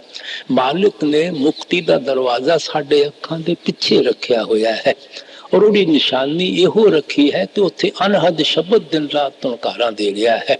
ਉਹਨੂੰ ਸ਼ਬਦ ਕਹਿ ਲੋ, ਕਲਮਾ ਕਹਿ ਲੋ, ਬਾਂਗ ਕਹਿ ਲੋ, ਰਾਮ ਧੁਨ ਕਹਿ ਲੋ, ਨਿਰਮਲ ਨਾਦ ਕਹਿ ਲੋ, ਆਕਾਸ਼ ਬਾਣੀ ਕਹਿ ਲੋ, ਉਹਨੂੰ ਸਪਿਰਿਟ ਕਹਿ ਲੋ, ਵਰਡ ਕਹਿ ਲੋ, ਲੋਗਸ ਕਹਿ ਲੋ, ਕਿਸੇ ਲਫ਼ਜ਼ ਨਾਲ ਯਾਦ ਕਰ ਲੋ, ਲਫ਼ਜ਼ਾਂ ਦਾ ਕੋਈ ਤਲਕ ਨਹੀਂ ਹੈ। ਅਸੀਂ ਤਾਂ ਉਸ ਨੁਕਤੇ ਔਰ ਪੁਆਇੰਟ ਤੇ ਖਿਆਲ ਇਕੱਠਾ ਕਰਨਾ ਹੈ ਜਿੱਥੇ ਦਾਤਾ ਦਾਤ ਦੇ ਰਿਹਾ ਹੈ, ਬਖਸ਼ਿਸ਼ ਕਰ ਰਿਹਾ ਹੈ, ਅੰਮ੍ਰਿਤ ਰੂਪੀ ਬਰਸਣ ਲੱਗਾ ਹੋਇਆ ਹੈ। ਗੁਰੂ ਸਾਹਿਬ ਨੇ ਕਿਹਾ ਸੀ, 9 ਦਰਵਾजे ਨਵੇਂ ਦਰ ਫੀਕ ਕੇ रस अमृत 10 विच बीजे। अखां तो नीचे नीचे इंद्रियां दे भोग हन, विषयां वकारां शराबां कबाबां दी लस्तां हन। अगर तुसी रस दे भरे होए अमृत नूं पीना है, जिसनों मुसलमान फकीरां ने आबे हयात क्या है, क्राइस्ट ने लिविंग वाटर क्या है, वो अमृत तुहाडे अखां दे पिछे बरसन लगा होया है। वो अमृत तुहानू अखां तो नीचे नहीं मिलना, वो हर एक दे अंदर अखां पिछे बरसदा है। सो जितना चिर कोई उस नुकते और पॉइंट ते ख्याल ही इकट्ठा नहीं करता, जिथे दाता दात दे रहा है, बख्शिश करता है, अमृत बरसदा है। कोई अमृत नू पी किस तरह सकता है, उस अमृत दे पीते बगैर कोई अमर किस तरह हो सकता है, किसी का मरण जमण दे दुखा तो छुटकारा किस तरह हो सकता है। तुहानू पता है कितनी जबरदस्त बारिश हुंदी होवे, जे तुसी एक बर्तन नू उल्टा के रख दो, उस पानी दे अंदर एक पानी का कतरा नहीं जा सकता। सीधा प्याला करो, पहली नहीं दूसरी तीसरी बारिश भर जाएगा। जिस मन ने अखा पिछे आके उस अमृत नू पी के निर्मल होना है, प्योर होना है, पवित्र होना है, वो मन तो इथों उतर के नवा दवारियां दे जरिए सारी दुनिया दे अंदर फैली हुई है। कदे शराबा कबाबा विच लगी हुई है, कदे पुत्रा धीआं दे प्यार विच लगी हुई है, कदे धन दौलत दी भटकना नहीं छड़दी, कदे कौमां मजहबां मुल्कां दे झगड़े नहीं छड़दे, कदे कोई इंद्रियां दे भोग नहीं छड़दे। असीं उस मन नू सिमरन और ध्यान दे जरिए खिंच के फिर वापस अखां पिछे इकट्ठा करना है, ताकि वो साडा बर्तन सीधा हो जावे, जिस दे अंदर अमृत पीना, अमृत पाउणा है। सो इस वास्ते गुरु साहब, इस वास्ते तुलसी साहब कहते हैं, भरावा अगर तू निजात हासिल करना चाहना है, तेनू किते बाहर जाने की जरूरत नहीं है। परमात्मा तेरे शरीर अंदर बैठा होया है, हज तू अंदरों ही कर सकता है, और उस बांग नू तेनू अंदरों ही सुनना पवेगा, उस कलमे नू तेनू अंदरों ही पकड़ना पवेगा। बाहर दे कलमे सुनन दे नाल तेरी मुक्ति नहीं होनी। वो कुदरती कलमा तेरे हर एक दे अंदर दिन रात उठन लगा होया है। कुदरती का भेदी तू महरब में सुन गौर से, आ रही तुर से सदा तेरे बुलाने के लिए। क्या भटकता फिर रहा तू ऐ तलाशे यार में, रास्ता शाहरग में है दिल पर पैदाने के लिए। हुण तुलसी साहब सानू खबरदार करते हैं, क्यों एवें भटकते फिरदे हो, मंदिरां मस्जिदां गुरुद्वारियां चो कुछ नहीं मिलना, जब तक पूजा पाठ चो कुछ नहीं मिलना, तीर्थ यात्रा चो कुछ नहीं मिलना। इन्हां हवन वगैरह करन दे अंदर, सरोवरां विच इशनान करन दे अंदर तुहानू कुछ हथ पल्ले नहीं पैना। पुत्रां धीआं नू त्याग के जंगलां पहाड़ां विच छुप के जटां रख लो, कन्न पड़वा लो, जिसते पबूत लगा लो। इन्हां तेरी साधना दे नाल भेख वगैरह धारण नाल तुहाडे कुछ हथ पल्ले नहीं पैना, क्योंकि रस्ता थोड़े शरीर दे अंदर है, मंजिले मकसूद थोड़े शरीर दे अंदर है। जितना चिर शरीर दे अंदरों रास्ता नहीं ढूंढोगे, उस रास्ते ते रूहानी सफर तय करे मंजिले मकसूद ते नहीं पहुंचोगे। थोड़ा देह दे बंधना तो छुटकारा किस तरह हासिल हो सकता है। सो आप इस वास्ते कहते, बाकी तो एवं तुसी भटकदे फिरदे हो, एवं वहम है लोकां दा।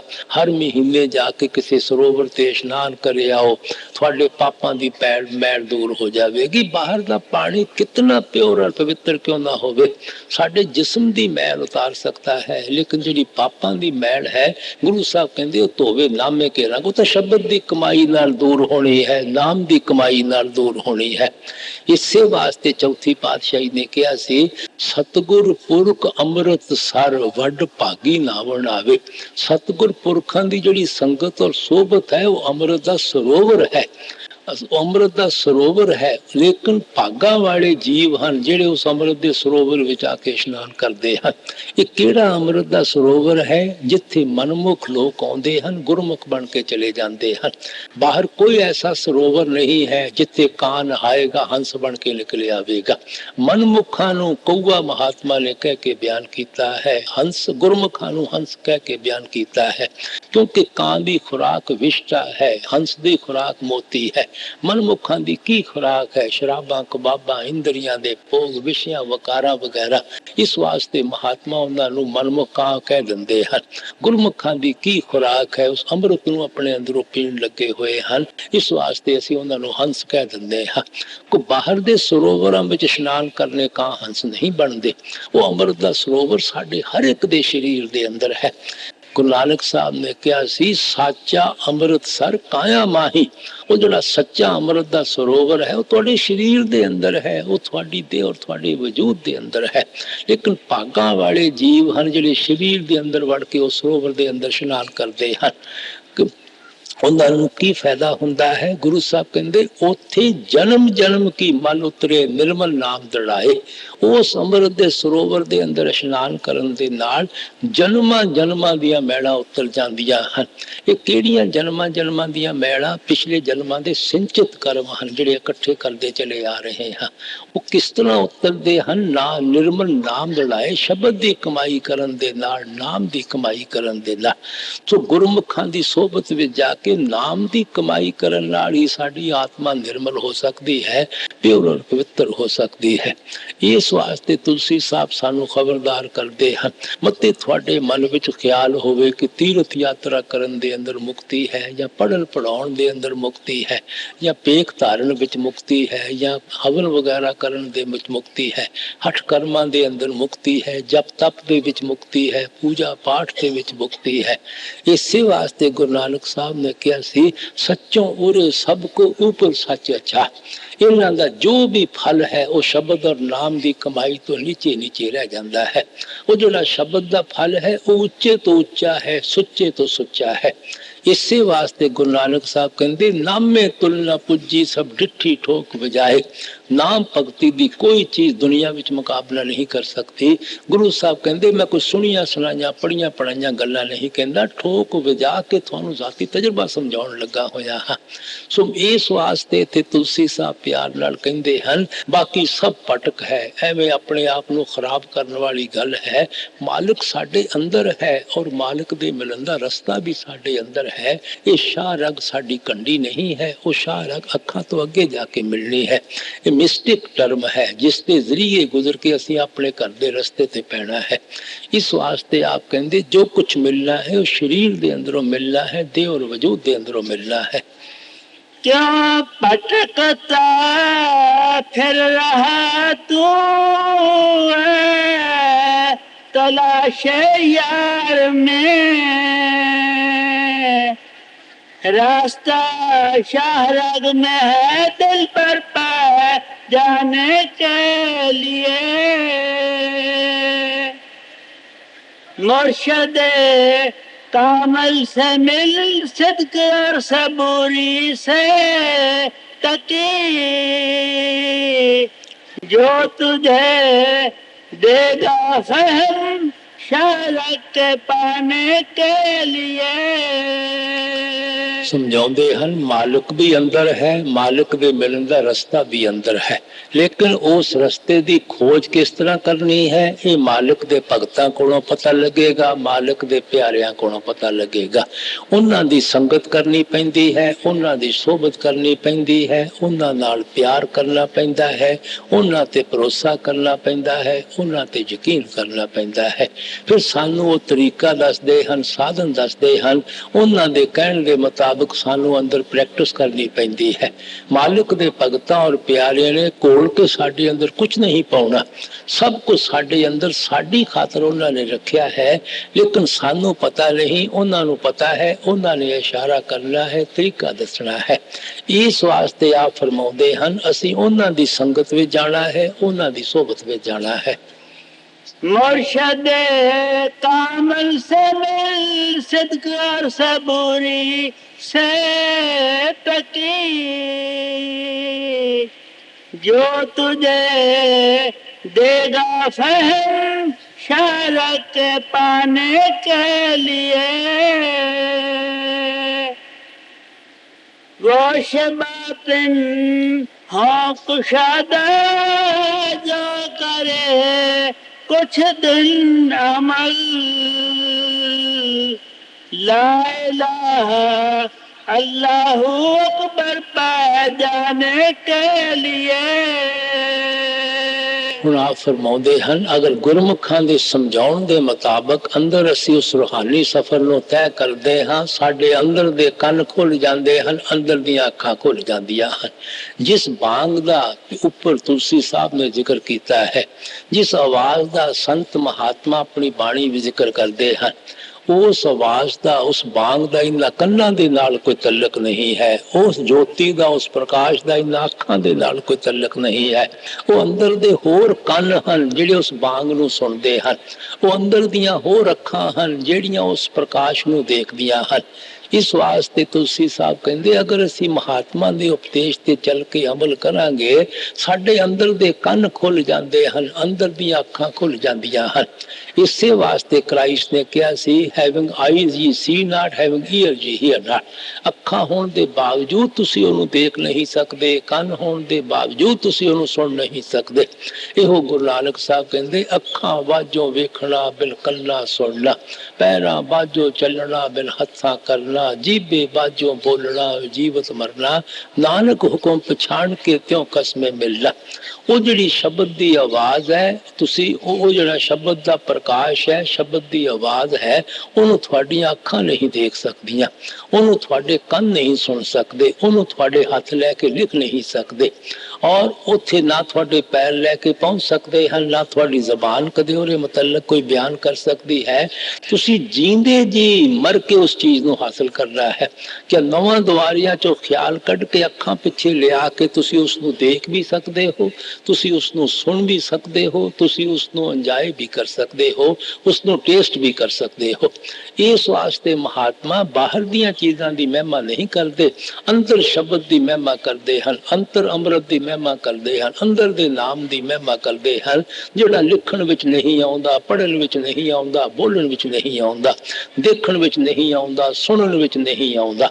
ਇਸ ਵਾਸਤੇ ਤੁਲਸੀ ਸਾਹਿਬ ਪਿਆਰ ਦੇ ਨਾਲ ਸਮਝਾਉਂਦੇ ਹਨ, ਅਗਰ ਅਸੀਂ ਮਹਾਤਮਾ ਦੇ ਦੱਸੇ ਹੋਏ ਉਪਦੇਸ਼ ਉੱਤੇ ਚੱਲਦੇ ਹਾਂ, ਸਾਡੇ ਅੰਦਰ ਦੇ ਕੰਨ ਖੁੱਲ ਜਾਂਦੇ ਹਨ, ਅੰਦਰ ਦੀਆਂ ਅੱਖਾਂ ਖੁੱਲ ਜਾਂਦੀਆਂ ਹਨ, ਅਸੀਂ ਉਸ ਆਵਾਜ਼ ਨੂੰ ਪਕੜ ਲੈਂਦੇ ਹਾਂ, ਉਸ ਪ੍ਰਕਾਸ਼ ਨੂੰ ਦੇਖਣਾ ਸ਼ੁਰੂ ਕਰ ਦਿੰਦੇ ਹਾਂ। ਉਹਨਾਂ ਉਸ ਦੇ ਮੁਤਾਬਕ ਮੰਜ਼ਿਲ ਦਰ ਮੰਜ਼ਿਲ, ਪਹਿਲਾ ਸਾਂਸਦਾਰ ਕਲਮ ਅੱਲਾਹੂ ਅੱਲਾਹ ਅਕਬਰ, ਉਹਨਾਂ ਨੇ ਅਰਬੀ ਵਿੱਚ ਨਾਮ ਬਿਆਨ ਕਰ ਦਿੱਤੇ ਹਨ, ਲਿਖੀਆਂ ਮੁਨੀਆਂ ਨੇ ਹਿੰਦੀ ਜਾਂ ਸੰਸਕ੍ਰਿਤ ਵਿੱਚ ਨਾਮ ਬਿਆਨ ਕਰ ਦਿੱਤੇ ਹਨ। ਮੰਜ਼ਿਲਾਂ ਉਹ ਹੀ ਹਨ, ਭਾਵੇਂ ਤੁਸੀਂ ਕਿਸੇ ਜ਼ਬਾਨ ਦੇ ਅੰਦਰ ਉਹਨਾਂ ਦੇ ਨਾਮ ਰੱਖ ਦਿਓ। ਅਸੀਂ ਮੰਜ਼ਿਲ ਦਰ ਮੰਜ਼ਿਲ, ਪ੍ਰਕਾਸ਼ ਦਰ ਪ੍ਰਕਾਸ਼, ਸ਼ਬਦ ਦਰ ਸ਼ਬਦ, ਅਸੀਂ ਆਪਣੀ ਮੰਜ਼ਿਲੇ ਮਕਸੂਦ ਤੇ ਵਾਪਸ ਪਹੁੰਚ ਜਾਂਦੇ ਹਾਂ। गोश बतन हाँ कुशादा जो करे कुछ दिन अमल, ला इलाहा अल्लाहू अकबर पा जाने के लिए। ये सदा तुलसी की है अमल, अमल कर ध्यान दे। कौन कुरान में है लिखा अल्लाहू अकबर के लिए। सब कुछ बयान करके तुलसी साहब कहते, जो कुछ भी मैं ऊपर समझाउण लगा होया है, मैं कोई अनोखी गल नहीं करता। किसी महात्मा की बाणी पढ़ के देखो, हर एक महात्मा ने इसे शब्द का प्रचार किया है, इसे नाम का प्रचार किया है। तुलसी साहब कहते, मैं सुनिया सुनाइया गल्लां नहीं करता, जो मैं देखा है, जो मैं तजुर्बा है, उस तजुर्बे को बयान करन लगा होया है। ऐ शेख तकी, अगर तू इस रस्ते पे चलना शुरू कर देवेगा, तेनू समझ आ जाएगी ਜਿਹੜੀ ਮੁਹੰਮਦ ਸਾਹਿਬ ਨੇ ਕੁਰਾਨ ਸ਼ਰੀਫ ਵਿੱਚ ਲਿਖਿਆ ਹੈ ਕਿ ਉਸ ਕੁਨ ਨੇ ਕਿਸ ਤਰ੍ਹਾਂ ਦੁਨੀਆ ਦੀ ਰਚਨਾ ਪੈਦਾ ਕੀਤੀ ਹੈ, ਕਿਸ ਤਰ੍ਹਾਂ ਵਾਪਸ ਜਾ ਕੇ ਅਸੀਂ ਉਸੇ ਕੁਨ ਵਿੱਚ ਹੀ ਸਮਾ ਜਾਂਦੇ ਹਾਂ। ਉਹਨੂੰ ਕੁਨ ਕਹਿ ਲਓ, ਸ਼ਬਦ ਕਹਿ ਲਓ, ਨਾਮ ਕਹਿ ਲਓ, ਉਹ ਇੱਕੋ ਹੀ ਚੀਜ਼ ਹੈ। ਇਹੋ ਗੁਰੂ ਸਾਹਿਬ ਨੇ ਕਿਹਾ ਸੀ, ਸੱਚੇ ਨਾਮ ਸਮਾ ਬਣਿਆ। ਅਸੀਂ ਸੱਚੇ ਨਾਮ ਦੇ ਅੰਦਰ ਅਖੀਰ ਵਿੱਚ ਜਾ ਕੇ ਸਮਾ ਜਾਂਦੇ ਹਾਂ। ਸੋ ਉਹ ਤੁਲਸੀ ਸਾਹਿਬ ਨੂੰ ਸ਼ੇਖ ਤਕੀ ਨੂੰ ਸਮਝਾਉਣ ਲੱਗੇ ਹੋਏ ਹਨ। ਹਰ ਇੱਕ ਮਹਾਤਮਾ ਦਾ ਇੱਕੋ ਹੀ ਸੰਦੇਸ਼ ਹੈ, ਹਰ ਇੱਕ ਮਹਾਤਮਾ ਦਾ ਇੱਕੋ ਹੀ ਉਪਦੇਸ਼ ਹੈ। ਮੈਂ ਹਮੇਸ਼ਾ ਅਰਜ਼ ਕਰਦਾ ਹਾਂ, ਕੋਈ ਮਹਾਤਮਾ ਮਾਲਿਕ ਦੇ ਮਿਲਣ ਦੀ ਸ਼ਾਰਟਕਟ ਲੈ ਕੇ ਨਹੀਂ ਆਉਂਦਾ, ਨਾ ਕੋਈ ਨਵੀਂ ਤਰੀਕਾ ਲੈ ਕੇ ਆਉਂਦਾ ਹੈ ਮਾਲਿਕ ਦੇ ਭਗਤੀ ਕਰਨ ਦਾ। ਉਹ ਕੁਦਰਤ ਇੱਕੋ ਹੀ ਹੈ, ਉਹਨੇ ਕਾਸਮਿਕ ਲਾ ਆਪਣੇ ਮਿਲਣ ਦਾ ਇੱਕੋ ਹੀ ਬਣਾਇਆ ਹੋਇਆ ਹੈ। ਹਰ ਇੱਕ ਮਹਾਤਮਾ ਉਸੇ ਕਾਨੂੰਨ ਦਾ ਪ੍ਰਚਾਰ ਕਰਦਾ ਚਲਿਆ ਆ ਰਿਹਾ ਹੈ। ਇਸੇ ਵਾਸਤੇ ਗੁਰੂ ਸਾਹਿਬ ਨੇ ਕਿਹਾ ਸੀ, ਏਕੋ ਹੁਕਮ ਏਕਾ ਪਾਤਸ਼ਾਹੀ, ਜੁਗ ਜੁਗ ਸਰਕਾਰ ਬਣਾਈ ਹੈ। ਉਸ ਮਾਲਿਕ ਦਾ ਇੱਕ ਹੁਕਮ ਹੈ, ਉਹ ਸਾਰਿਆਂ ਦਾ ਬਾਦਸ਼ਾਹ ਹੈ, ਸਾਰਿਆਂ ਦਾ ਬਾਦਸ਼ਾਹ ਹੈ। ਹਮੇਸ਼ਾ ਤੋਂ ਉਸੇ ਦਾ ਇੱਕੋ ਕਾਸਮਿਕ ਲਾ ਚਲਿਆ ਆ ਰਿਹਾ ਹੈ। ਸੰਤ ਮਹਾਤਮਾ ਉਸ ਦੀਆਂ ਭੇਜੀਆਂ ਹੋਈਆਂ ਸਰਕਾਰਾਂ ਹਨ, ਹੁਕਮ ਦੇ ਨਾਲ ਆਉਂਦੀਆਂ ਹਨ, ਹੁਕਮ ਦਾ ਵਰਤਾਓ ਔਰ ਪ੍ਰਚਾਰ ਕਰਦੀਆਂ ਹਨ, ਨਾ ਸਾਨੂੰ ਨਾਲ ਲੈ ਕੇ ਉਸੇ ਹੁਕਮ ਦੇ ਵਿੱਚ ਵਾਪਸ ਜਾ ਕੇ ਸਮਾ ਜਾਂਦੀਆਂ ਹਨ। ਸੋ ਸਾਨੂੰ ਵੀ ਚਾਹੀਦਾ ਹੈ ਤੁਲਸੀ ਸਾਹਿਬ ਦੇ ਤਜਰਬੇ ਤੋਂ ਫਾਇਦਾ ਉਠਾ ਕੇ ਆਪਣੇ ਅੰਦਰੋਂ ਸੱਚੇ ਸ਼ਬਦ ਦੇ ਨਾਲ ਖਿਆਲ ਜੋੜੀਏ, ਸੱਚੇ ਨਾਮ ਦੇ ਨਾਲ ਖਿਆਲ ਜੋੜੀਏ। ये सदा तुलसी की है, अमल अमल कर ध्यान दे, कौन कुरान में है लिखा अल्लाह अकबर के लिए।